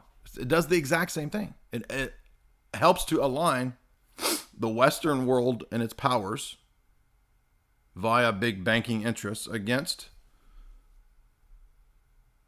Russia, ultimately. Now, World War I, it's not Russia. But eventually it will be. And we know from Quigley that the banking elite had the plan for world wars in the 20th century a long time ago. Now, so supposedly Mary says, I will come and ask for the consecration of Russia to my Immaculate Heart. If you do what I say, it will be converted and the world will have peace. Now, again, why doesn't the Pope just do this? I mean, it's just like, I'm supposed to throw out just really simple common sense reasoning. And I need to read, hundreds of pages of Roman Catholics coping and reinterpreting and doing. Do you know who Harold Camping is? Does everybody know who Harold Camping is? Okay, maybe we need to look at this. Because I don't see any significant difference between Harold Camping, I'll play the CNN report here, and what goes on with Fatima. And I know this is a goofy evangelical goober, but how is the Roman Catholic approach to this any different? He was the preacher behind those end of the world predictions. 97% of the people God will destroy. I don't believe in such Judgment days that kept coming and going. I like that. I like that Australian rationalist. Oh, I believe it's so shit. The world did not end. We are still. But now the world has ended for Harold Camping long after he predicted it would.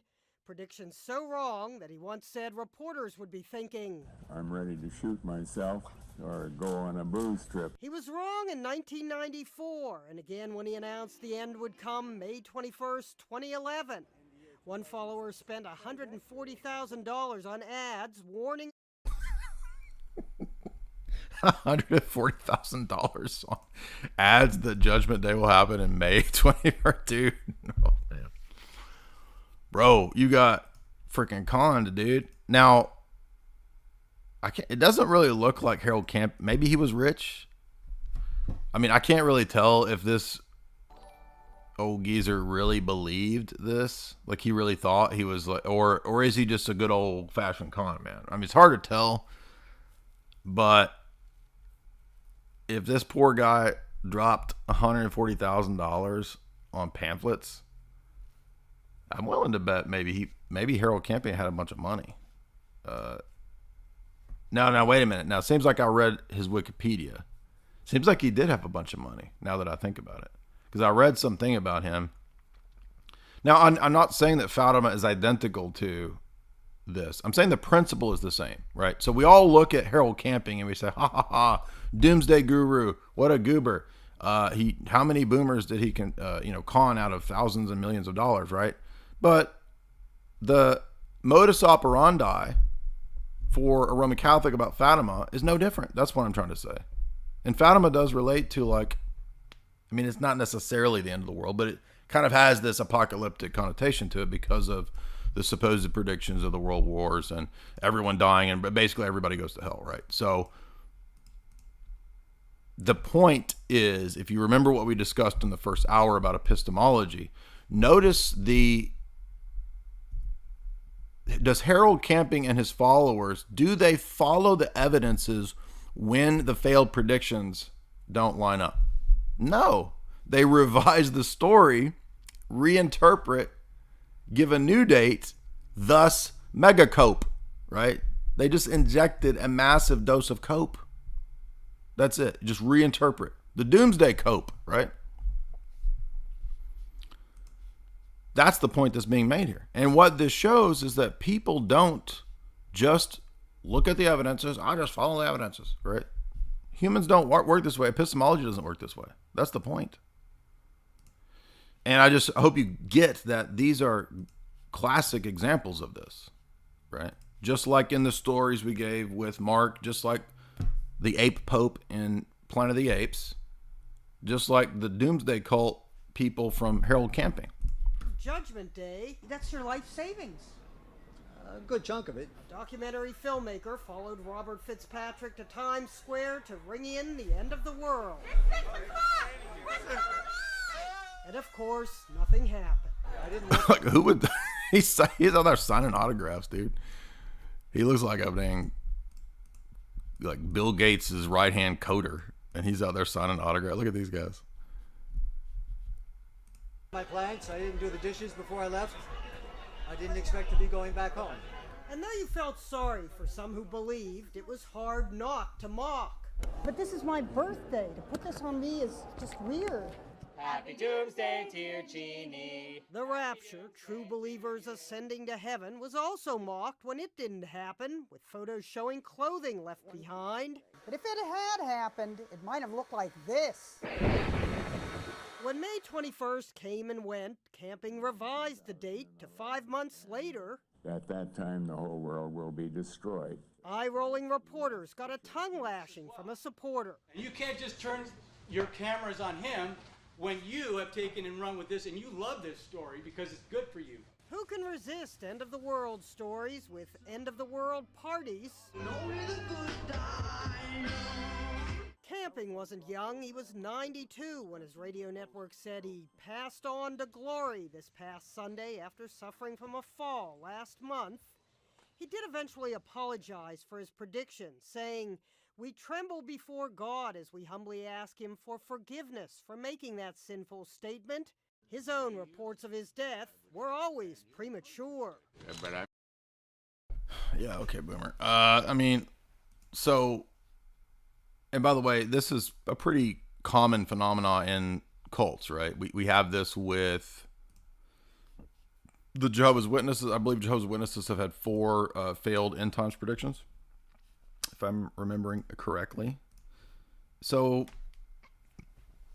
what we're getting at here is that the psychological motivation for an individual who has his paradigm shook does not immediately just fold to the contrary facts.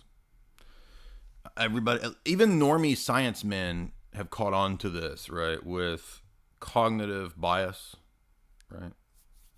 We know about this. So there we go. So when we look at Fatima and we see that in the traditional Catholic circles, what happens is that this kind of becomes de facto a new revelation, right, in terms of divine revelation. Now, I know that Roman Catholics will say, it is not officially dogma, it's not officially dogma. Okay, but it is treated this way in praxis. And why would it be treated this way in praxis if there wasn't a more fundamental problem in the ethos of traditional Roman Catholicism? Namely, the number 1, heterodox theology, and number 2, heterodox praxis, seeking out signs and wonders. What does Jesus say about a generation that seeks signs and wonders? I wonder. Do you remember? A wicked and adulterous generation seeks signs and wonders, and no sign will be given to it but that of the sign of Jonah. What's the sign of Jonah? It is a type of Christ. Jonah is a type of Christ who, when going into the belly of the whale, is a type of Christ's descent into Hades. Jesus explains that, I think in Matthew 12, where he says that Jonah was a type of the Son of Man. As the son of Jonah was in the heart of the beast for 3 days and 3 nights, so will the Son of Man be in the heart of the earth for 3 days and 3 nights. That's the sign of Jonah. And if you remember, when on multiple instances where there's requests for Jesus to do a miracle, right? And now, and I'm going to explain the place of miracles in a minute. But if you remember, he says in the story of Abraham's, the rich man and Lazarus, Abraham's bosom, right? When the rich man dies, he goes into Hades, to the bad part of Hades. He requests Father Abraham, which is the intercession of saints, by the way. He says, Abraham, Father, help me. And he says, I can't help you. There's a big chasm between us.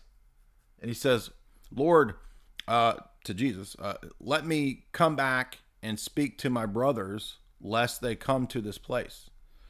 Does Jesus say, yes, if one rise from the dead, they will believe? No. The rich man says that. If one rise from the dead, they'll believe. Do a miracle and we'll believe. How many times do they say, you claim to be the Messiah, do a miracle for us and we'll believe? Like it's a trick, right? What is Jesus' response?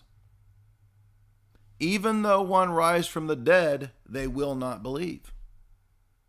Why? Because the problem isn't the facts, the evidences. It's their heart, hardened hearts.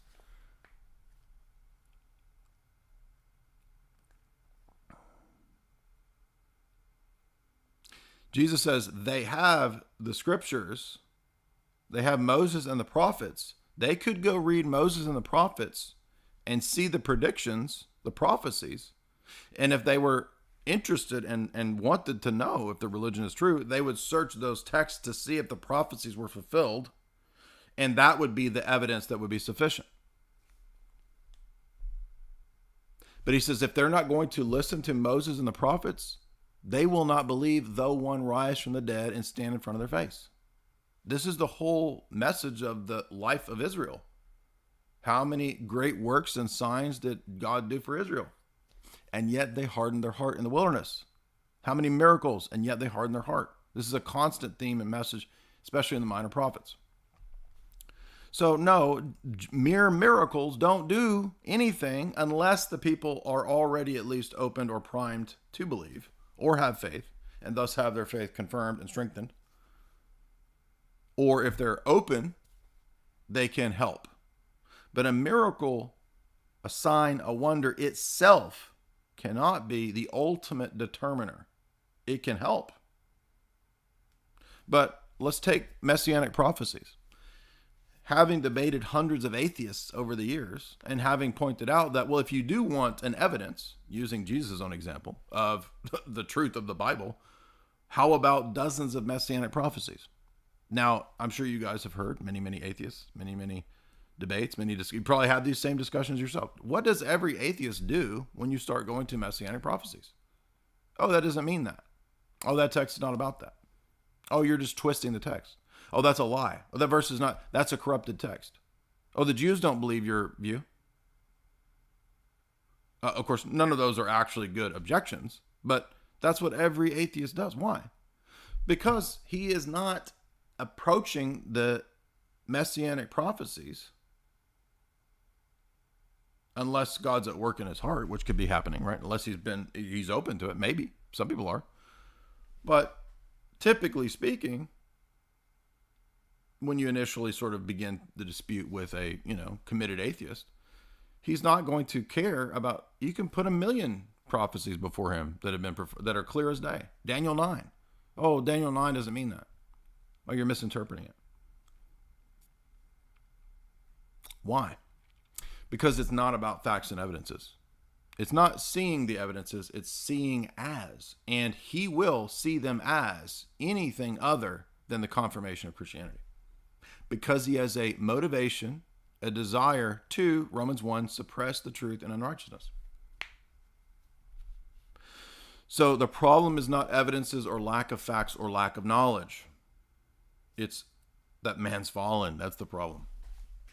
And even the miracles don't prove ultimately the position. And I'm going to show you that scripture says that. Am I supposed to just follow miracles and signs and wonders? What if they come true?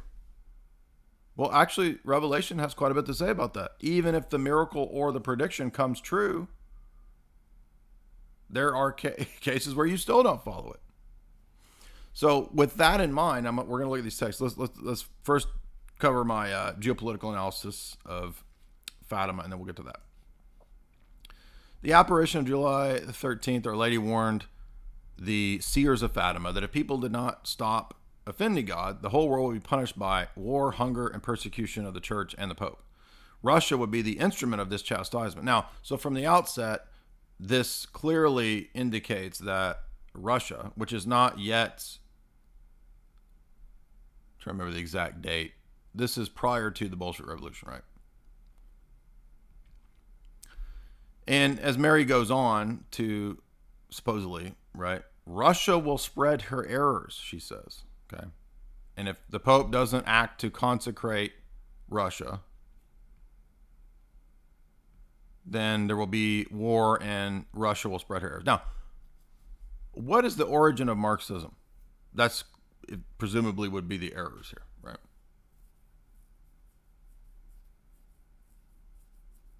Is it Russia? No. Where does Marxism come from? Oh, England. Why did Mary leave out this convenient detail that the errors of Russia are exported to Russia via England and the banks of England, the bankers of the West? And I've read Warburg's letters where he brags about this. But she forgot to mention this. But it happens to fit into geopolitically what the Western elite at this time wanted. Isn't that interesting? So who stands to gain here? Well, this is actually what the Western elite had planned. And so this just miraculously doesn't mention that Marx and Engels is the wealthy stock owner in England who funds Marx and his errors. Marxism is exported to Russia as a weapon by the Western power elite on record. Go read Anthony Sutton, Professor Anthony Sutton. But no, it's the errors of Russia that then spread to them. So this is a calculated geopolitical move that makes Russia the bad guy when Russia is the object of the West's psychological warfare and destruction via Bolshevism, you see. Now, then I go on to talk about, in my own experience, in various SSPX, traditional chapels, FSSP too. I attended all kinds of Latin masses when I was traditional Catholic. I wasn't just in the SSPX. Sometimes I went to FSSP masses. Still have friends in the FSSP. And I'm not trying to be unfair or mean to Roman Catholics. It's just an assessment of this world. In my experience, many of the trad Catholics knew more about Fatima. They could tell you the ins and outs, all the arcana and the lore of Fatima. But they couldn't tell you what was in Exodus. And for me, this is a huge disconnect here. Okay, so if we move way away from Exodus, don't even know like what's in Exodus 23, right? Why that's an important text. Why is Exodus 3 really important? But they could tell you all the lore, the arcana, every little conspiracy theory about how Sister Lucy was replaced in the 1960s and there's a body double. I mean, I'm not joking. Like, this is an actual traditionalist conspiracy theory that Sister Lucy was replaced. And so, I mean, it gets so ridiculous, right? Like, the whole thing just happens to match up with, as I said, what the Western elite wanted. Read Trajan Hope. And these so-called revelations line up with the Western power elite. And so it goes on to talk about the World War. And it says at the end, I'm quoting Quigley here, at the end of 1914, it became clear that the organization of this system had to be greatly extended. He's talking about the elite of the West. Once again, the task was entrusted to Lord Lionel Curtis, who established in England and East Dominion a front for this secret society, the Round Table Group. This front organization is called the Royal Institute for International Affairs. The Round Table groups became the model for the banking clique elite. In America, it was eventually titled the Council on Foreign Relations, the Front for J.P. Morgan, et cetera, et cetera. This is the Milner Group. And so it goes on to talk about how in the 20th century, right, what's the whole point of Tragedy and Hope? The two rivals to the Anglo-American establishment would have to be destroyed. And that was the goal of the two world wars and the Cold War, to destroy the Austro-Hungarian Empire and to destroy Russia. That's it. That's what the two world wars did. And that was their goal from the time period of the Great Game. So when you go and study the history of the Great Game, which involved all kinds of subterfuge, deception, psyops. I don't know why the internet's being so slow here, but the great strategic rivalry between the British Empire and the Russian Empire back to the 1840s, struggling for supremacy in Central Asia. The classic Great Game period, generally regarded as running approximate to the Russo-Persian Treaty of 1813 and the Anglo-Russian Convention of 1907. A less intensive phase followed the Bolshevik Revolution in 1917. So you see, this is known as Great Game 1. And this plays all the way up into present day geopolitics, right? With the Heartland theory and the Rimland theory, Mackinder, and everything that we covered in my recent video, Liberal Imperium. And so if you know about Great Game, then I have a better approach to understanding how Fatima is a geopolitical tool. Just like EMJ understands Medjugorje. Trads, are you listening? How does EMJ understand Medjugorje? In exactly the same way, but arbitrarily, no, Fatima doesn't count. Okay, even though it's the exact same model of geopolitical tool, PSYOP, it doesn't count.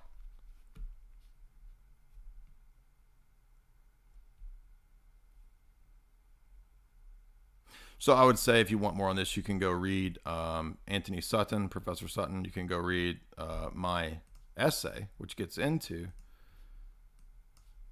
how Fatima was actually just a tool for this Great Game War. Because what it does is it makes Russia look like the world's enemy number one. And who had the motive to do that? The Anglo-American power bloc. Back to the Great Game. I mean, it's not rocket science. I mean, it's pretty clearly that's who stands to gain here. Now, that's my geopolitical analysis. Okay, and you could disagree with that. I don't care. But by the way, if you read the Wim Hof book vindicates. I mean, it's not about Great Game, but the thesis of the Wim Hof book, and especially his chapters on Quigley, also vindicate my analysis.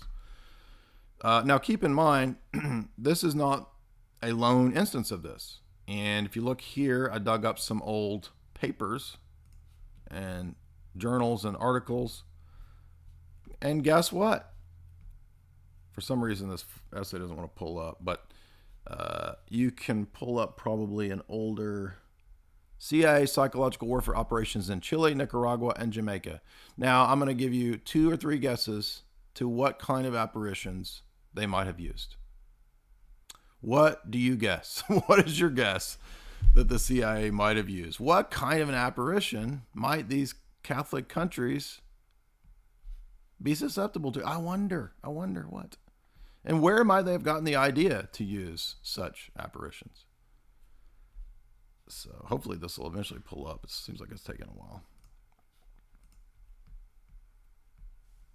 There we go.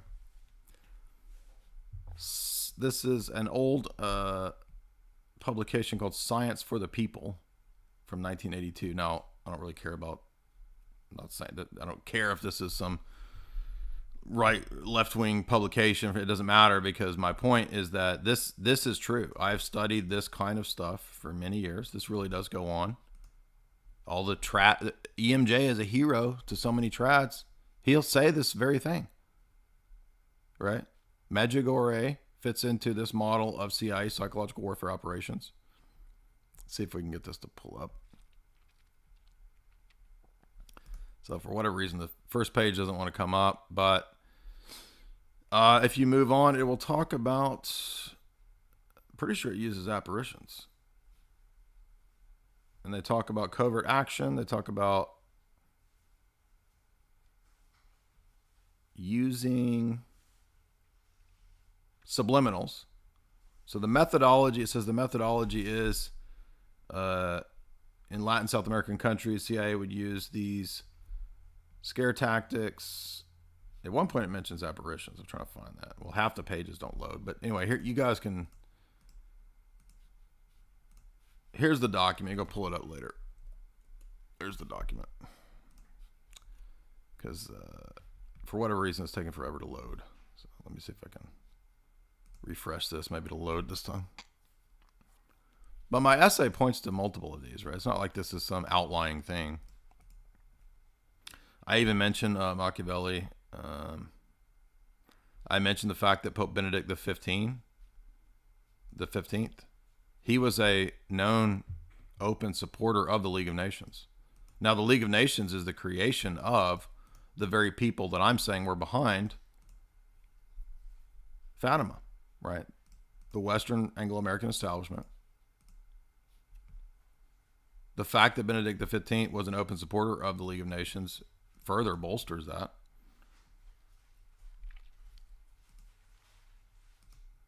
Okay, let's see if this loaded up. Looks like it loaded now. Cool. I can't see that. I'm getting, my eyes are turning into boomer eyes. I can't see.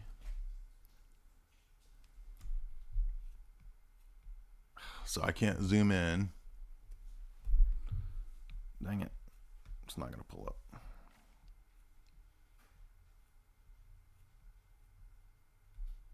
Anyway.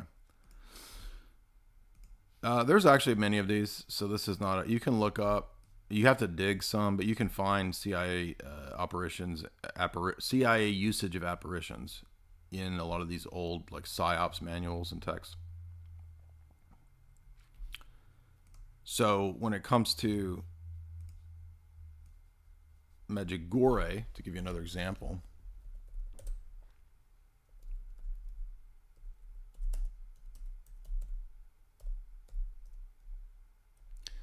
I think this is over here, Masters of Persuasion. I think I cited this. Ooh, no, I found a mainstream article. That's right. Spectator. Another useful CIA operation. Vlasic had already turned Medjugorje global. He proved to be a genius at marketing the phenomenon in the West. It was viewed as part of the wider Catholic struggle against communism. Look at this. The London Spectator noticed the point that I'm making, that apparitions are geopolitical espionage tools. And if y'all can figure this out, Roman Catholics for Medjugorje, why can't you figure this out for Fatima? Isn't that the logical conclusion? I mean, and I'm not saying that there's no that God can't cause an apparition, or that there are no apparitions. I'm not saying that. But if you go to this Wiki Spooks article, which I'm not saying that everything in this website's good, but there is a lengthy, well-documented history of cults and apparitions and signs and wonders, basically, and how they are used. So it's just another source that gives a bunch of citations for this being done. And it actually, I think there's a mention of Medjugorje in this Wiki Spooks essay here. So those are a couple sources that you can read on this. And there's a long history of this. Victor Marchetti, he mentions preying on the local Philippines religion of vampires, and they would plant fake stories in the newspapers to play on the superstitions of the locals to get them to fall into line in the Cold War. And that doesn't mean that the communists are good guys. I'm just saying that this is a well-known CIA tactic that they used. In fact, did you know that William Peter Blatty, the exorcist guy, he ran PSYOPs in Vietnam. He was a PSYOP officer in Vietnam. I'm not joking.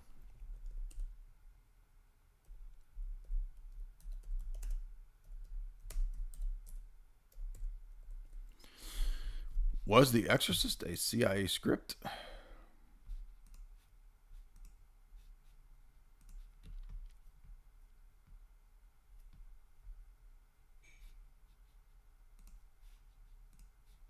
One of the most widely advertised and popular, least understood films is The Exorcist, based on the novel by Blatty, blah, blah, blah.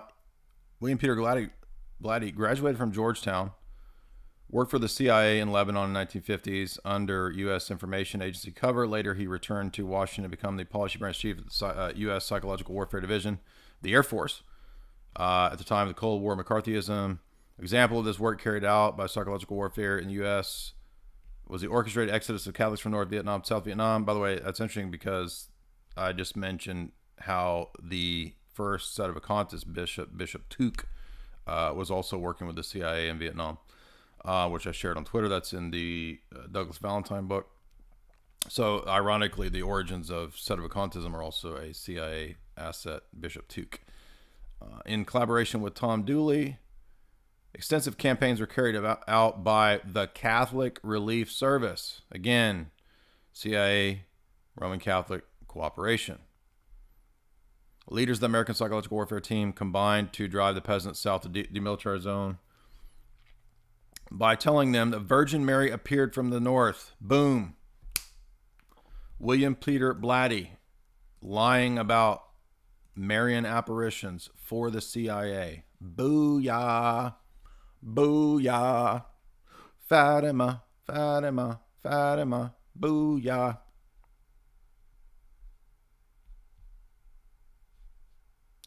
And quote, Jesus has moved to the south.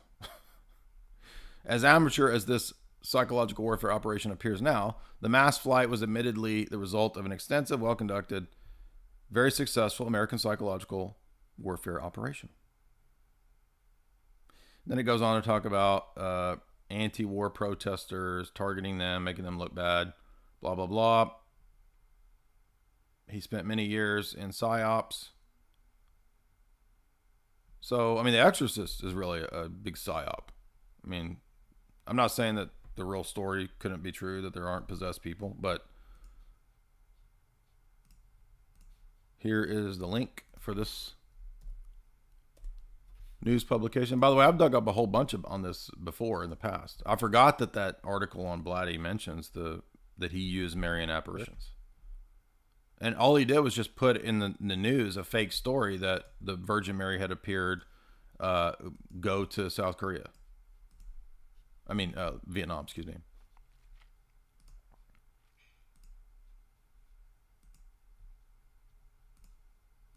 Now, again, just to remind you guys, think about Lofton, Ibarra, Flanders, Taylor Marshall. Even if you disagree with me and you think they're right, why have they never told you this? Which is a well-known thing. At least EMJ is aware of this and admits it just for Medjugorje. But how come those goobers have never even talked about this? Do you really think you're getting the truth from Ibarra and Lofton and company and Taylor Marshall if they've never even talked about this?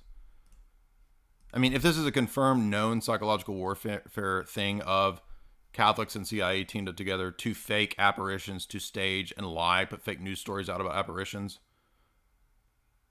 and this is well known, and even top trads admit this, then how come they've never even talked about it?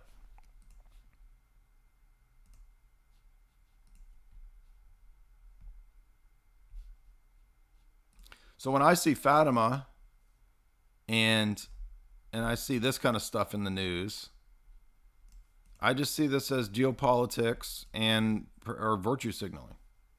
Oh, he's gonna reconsecrate for the 15th time, and maybe this time it'll work if he says the magic words. But I mean, this is just a soap opera. It's a LARP soap opera that you follow along with, right? And it's divorced from actually learning. How is this anyway connected to the Church Fathers, right? You would be much better off to just go read Exodus, read the Church Fathers, than trying to decode and follow this psychodrama. And that's all it is. And that's why the meme that Sneck always pulls up is so appropriate. I mean, look at this. This is a role-playing game, right? This is the Roman Catholic RPG for trads. And, you know, good luck on your quest. Don't get lost on any side quests, because it's your soul here involved in this simple gospel process here of the role-playing, the trad Roman Catholic role-playing game. Okay, so a couple last points about Fatima in terms of Scripture. Does Revelation tell us anything about how to judge miracles and apparitions? Well, actually it does. If there arises amongst you a prophet or a dreamer of dreams, and he gives you a sign or a wonder, and the sign or wonder comes to pass, of which he spoke, saying, let's go after other gods, which you have not known, let's serve them, you shall not listen to the words of that prophet or that dreamer, for the Lord your God is testing you to know whether you would love the Lord your God with all your heart, with all your soul. And you shall walk after the Lord your God and fear him and his commandments and obey his voice, and you will serve him and fast to him, hold fast to him. But if that prophet or dreamer dreams shall be put to death, because he has spoken in order to turn you away from the Lord, who brought you out of the land of Egypt and redeemed you from the house of bondage, to entice you in the way in which the Lord your God commands you to walk. And so you'll put the evil away from your midst. So the first principle that we see here in Deuteronomy 13 is that even if there is a prediction or a prophecy or a dream or of dreams and visions, and even if it comes true, that isn't the proof. That doesn't prove his system or his worldview necessarily, because you judge it on the previous revelation. See? This, for example, is what cuts off all cults, Islam. This is how we disprove Islam and all the cults, Mormonism, whatever, because they're new revelations, they're books and dogmas that supplant and replace previous revelation, previous scripture, always contradict it. Oh, the old text, those are corrupted. Here's the new revelation from creeper cult leader XYZ. Always. And let's not have the stupid argument of, you don't follow Old Testament. Old Testament, Unitarian. You Trinitarian. The Old Testament teaches the Trinity, you see. That's the argument we make. That's why it's important to make that argument. Roman Catholics, Trent, hello.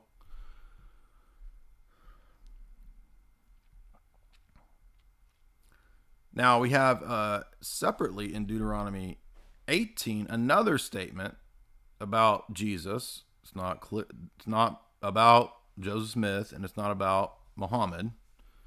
The Lord your God will raise up for you another prophet like me from your midst, from your brethren. You shall listen to him according to all that you desire, the Lord your God, the day of Horeb and the day of the assembly, saying, let me not hear again the voice of the Lord, but let me see this great fire anymore, lest I die. And the Lord said, I will raise up for them a prophet like you from among the brethren, and I will put my words in his mouth. He will speak all that I command him. This is Christ. And it will be that whoever will not hear my words, I will require it of him. But the prophet presumes to speak a word in my name, which I required him not to speak. If he speaks in the name of other gods, then he will die. And if you say in your heart, how will we know the word the Lord has not spoken? When the prophet speaks in the name of the Lord, if the thing does not happen or come to pass, that is the thing which the Lord has not spoken, and that prophet has spoken it presumptuously, and you will not be afraid of him. So one of the key signs is that when their prophecies fail to come to be, they are false prophets. Right? Now, although Fatima supposedly is not complete, if you compare it to Harold Camping, doesn't it have all of the same similarities to Harold Camping? Oh, well, he didn't say it right, you see. Oh, he didn't do it right. Or half of the other half of Roman Catholics say, oh, no, actually he did. You know, Fatima's already been done one of the umpteenth times, right? So again, it's just a waste of time. All the Fatima stuff, it doesn't prove anyone the faith to anyone. It doesn't do anything in terms of geopolitics.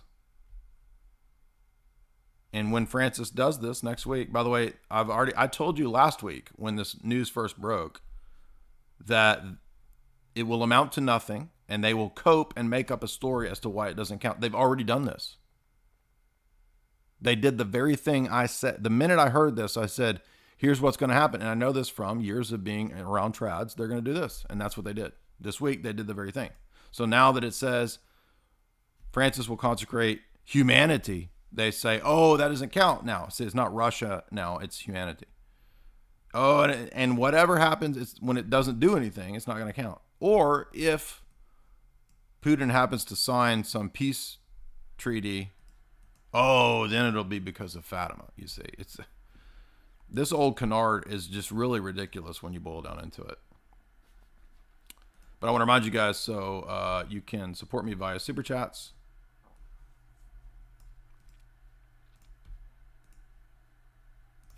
And I'll read those here in a sec. But what's the attitude here in Scripture? In Deuteronomy 13 and Deuteronomy 18. Does it say, follow the miracles, follow the signs and wonders? They prove the faith. No, it says the faith proves the sign or wonder. The faith, the doctrines, the dogmas judge the sign and the wonder. Now, what about the New Testament? That's just the Old Testament. No. This is the very thing that Paul says. Paul follows this principle in Galatians 1. Do you ever notice the continuity between Galatians and Deuteronomy?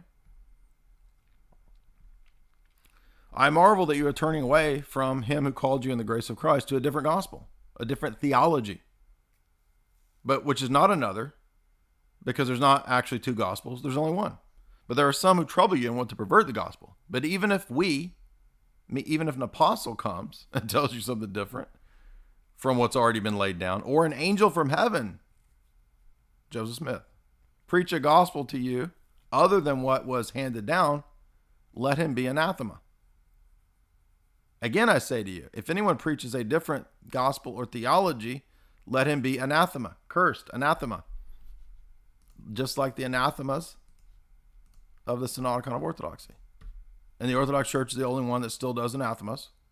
It's another indicator that the Orthodox Church is the true church, merely by the fact that it still does anathemas. The other churches have apostatized and evolved to no longer do anathemas, including the Roman Catholic Church. So we're still the true church and Rome's not. By that fact alone, you can identify the true church. Just one example. Well, I'm a traditional Catholic. We still believe in anathemas. Well, then why don't you sing the anathemas of the Seventh Council, which you propose, which you proclaim you hold, but you don't actually proclaim the Seventh Council, because every Roman Catholic in his actions and in his church denies actually the teaching of the Seventh Council.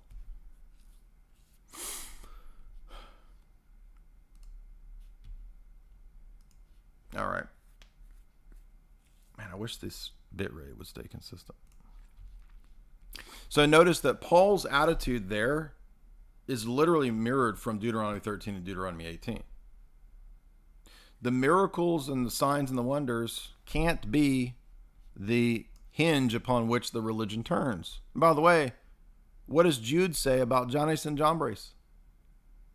Jannes and Jambres did the first two miracles of Moses.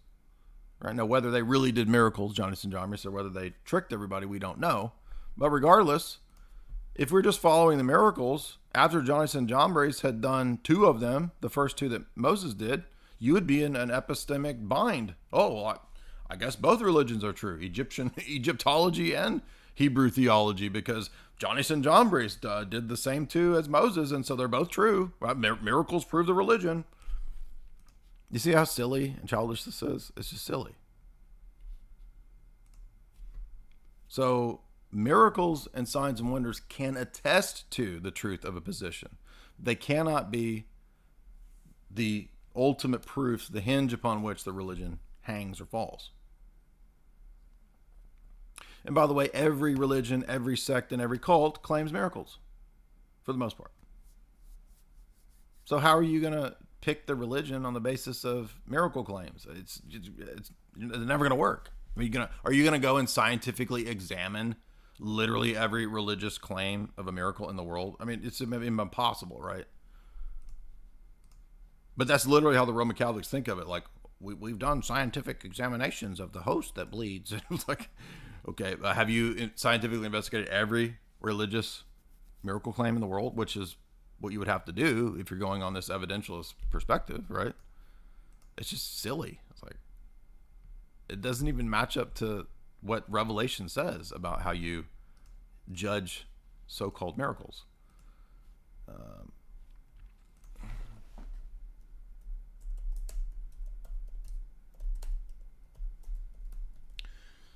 And how does Jesus respond to give us miracles, signs, wonders? We're looking for signs and wonders.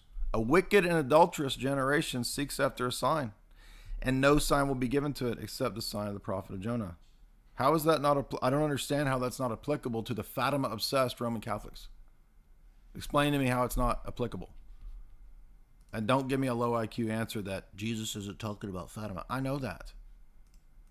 It's applicable, the principle.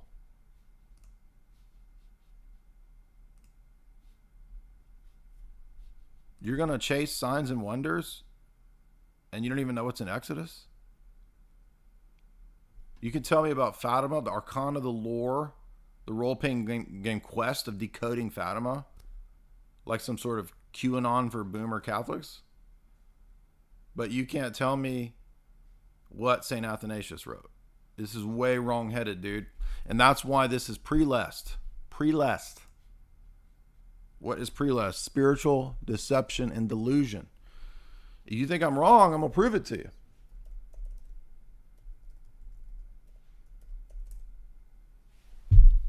Remember this classic.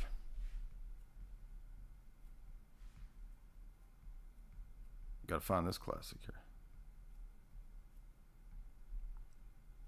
Remember this classic?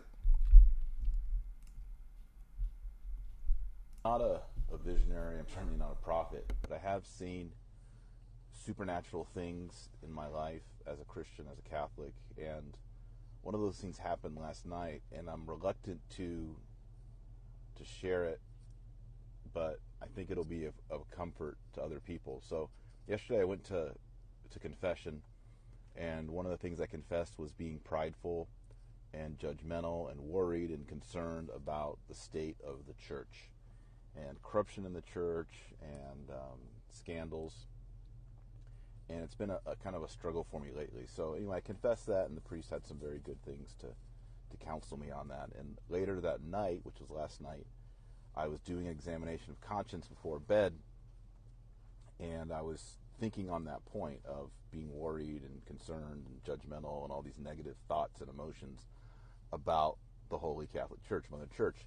And as I was, suddenly, like, I saw this beautiful woman. She had blonde hair. She was perfect, no wrinkles, no spots. And I immediately discerned that this was Holy Mother of the Church. And she was writhing in pain. She was in a bed, and there's sheets on her, and she was very sick. And I noticed that her breasts were engorged with milk, tons of milk.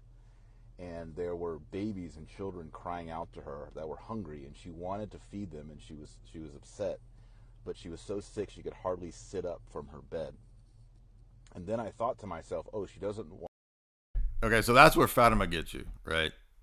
You want to see the end, final state, late stage Fatimaism? There you go. Engorged milkers. That's the late stage of Fatima. And that is delusion and prelest 101. So I'm not trying to be mean to him. Not being mean to Roman Catholics. I'm trying to tell you guys, this is a waste of your time. And if you come out of this delusion, you will look back on this and be like, good grief, what a waste of my time and effort when I could have been doing so many more productive things. Anyway, well, at least we had a mainly stable stream. At least it's doable. But I wish we had full on, straight up. I want you guys to see in HD all of my blackheads.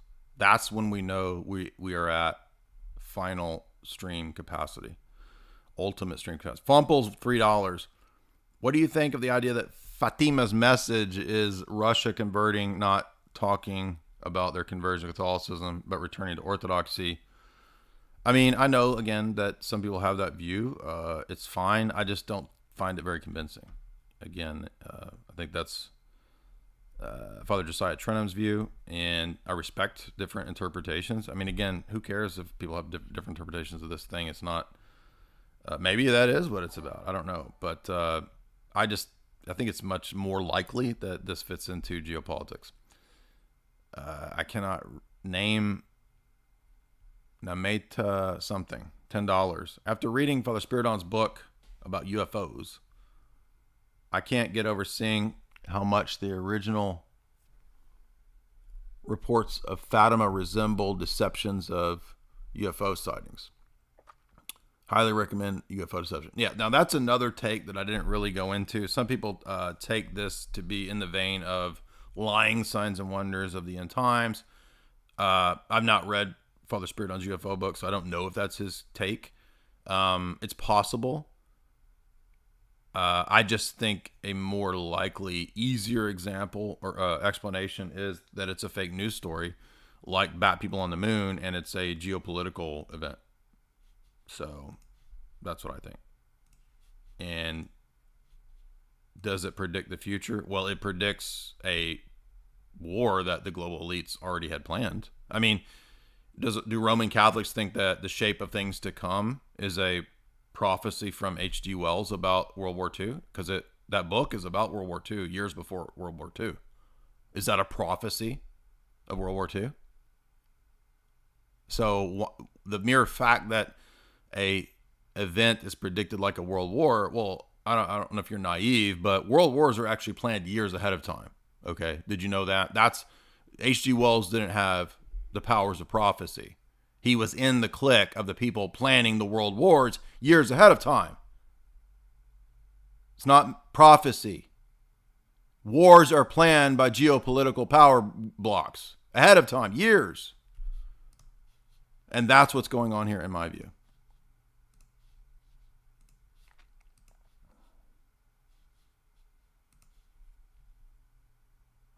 Adrian, $40. What's up, Adrian? Blessed Lent.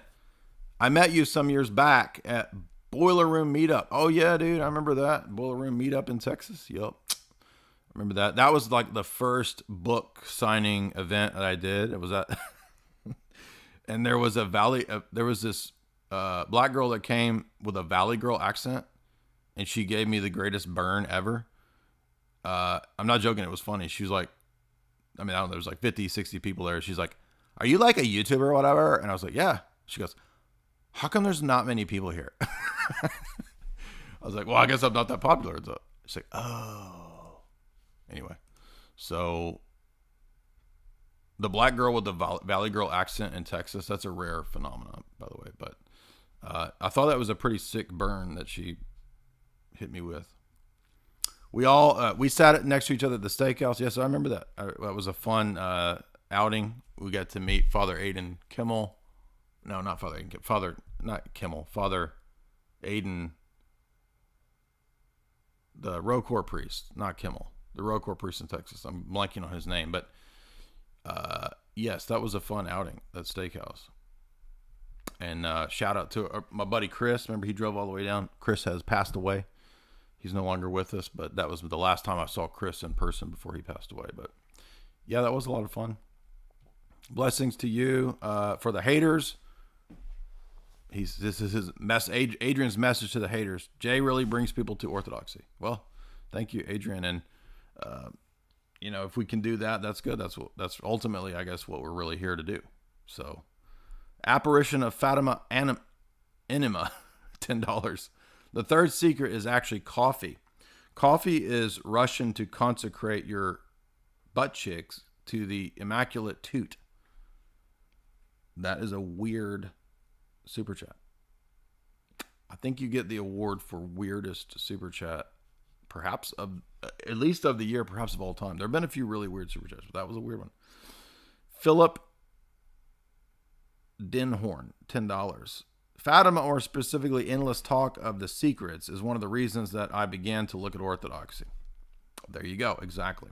God bless you for all that you do. Now, look, we know that the goal of Klaus and Gil Bates right, is to soyify you. The technocrats have been brainwashing, mind controlling, toxifying you and me for years.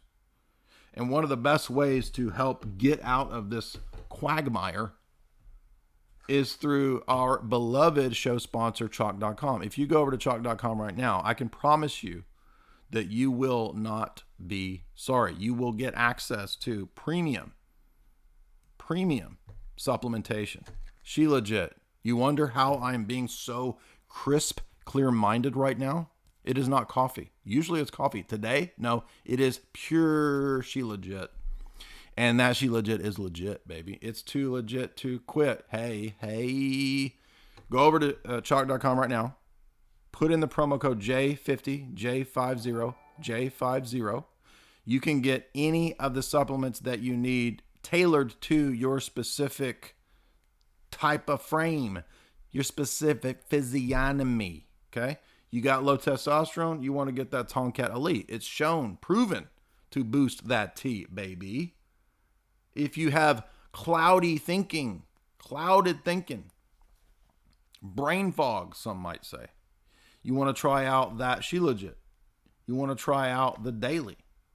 You want to try out, if you're a lady and you got mineral deficiencies, which most of us have due to depleted soils, you want to try out the Irish moss. Okay, that's great for the ladies. Puts them in a leprechaunish mindset. Irish moss, you're going to be leprechaunish in a good way.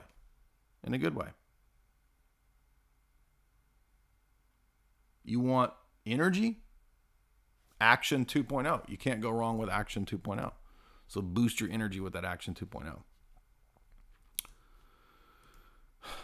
Let's see. Let's moving on here. David, $5. What is your opinion on the Western Rite and Orthodoxy? Nothing wrong with it. It's a great thing, as long as it doesn't bring in abuses and heterodoxy. There's a lot of icons, for example, that are heterodox. Just because Roman Catholics have, for example, Filioque teaching icons, and we're going to have a Western Rite, doesn't mean we can have those icons, right? We can't do Sacred Heart. Violates Ephesus. So, no, those things are not good. I'm a Western Rite. It would be better for me that... I don't understand that. If the Western Rite would be better for me as a person, that doesn't matter. I mean, what matters is that it's the traditional liturgy. And you can do that anywhere, right? I'm saying all the Orthodox liturgies are the traditional liturgy, but I'm saying that as long as it's an Orthodox Catholic rite, it doesn't matter whether it's Byzantine or whether it's the Gregorian Mass, okay?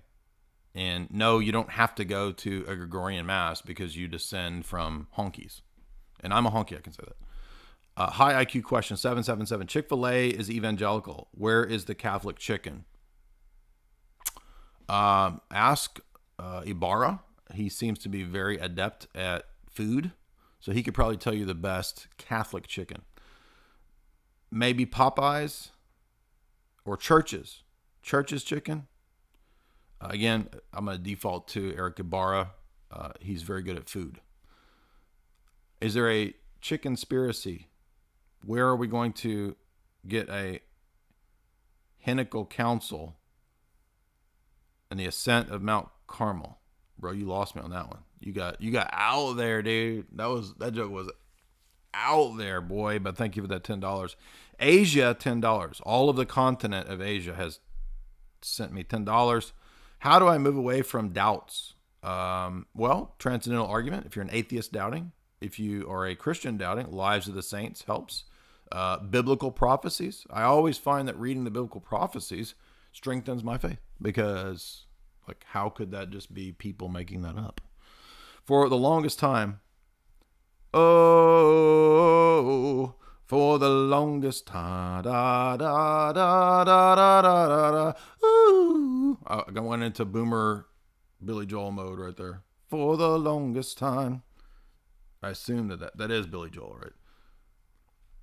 I put my faith in science, but science isn't full proof. What I mean, I don't know where to turn for absolute truth. Well, I would say begin with the transcendental argument. Read the Russ Mannion paper that's in our Discord or linked at my video on the Russ Mannion paper. But Humpty Dumpty 239, Does compatibilism escape the determinist fallacy? Yeah, because the determinist fallacy is premised on a reductionist view, and compatibilism is not reductionist. Real Cooter Brown, $11. Thank you so much. He's very quiet. Dalima Thayu, $7.50. I appreciate the content. Well, thank you. I appreciate you and the super chats keeping us going. Go on over to chalk.com. Put in the promo code J50. You can get lifetime as well. Chalk sent through J50 Life. J50 Life. I think that's the right promo code. Yeah. And you can get the stacks sent to you for your whole life, dude. Thank you guys. Everybody have a good night. Like and share. Please tell me what you think below. And send this out. You guys, I need you, right? We're fighting algorithms. You guys are the ones that like and share and send this out. People are not sending the things out. They just think, oh, he's getting the views. No, I need you guys to keep doing it. Thank you so much. Everybody have a good night. Also, I will probably do another live stream. A joke, wacky, lollygag, crazy, sillified stream over on Rockfin tonight.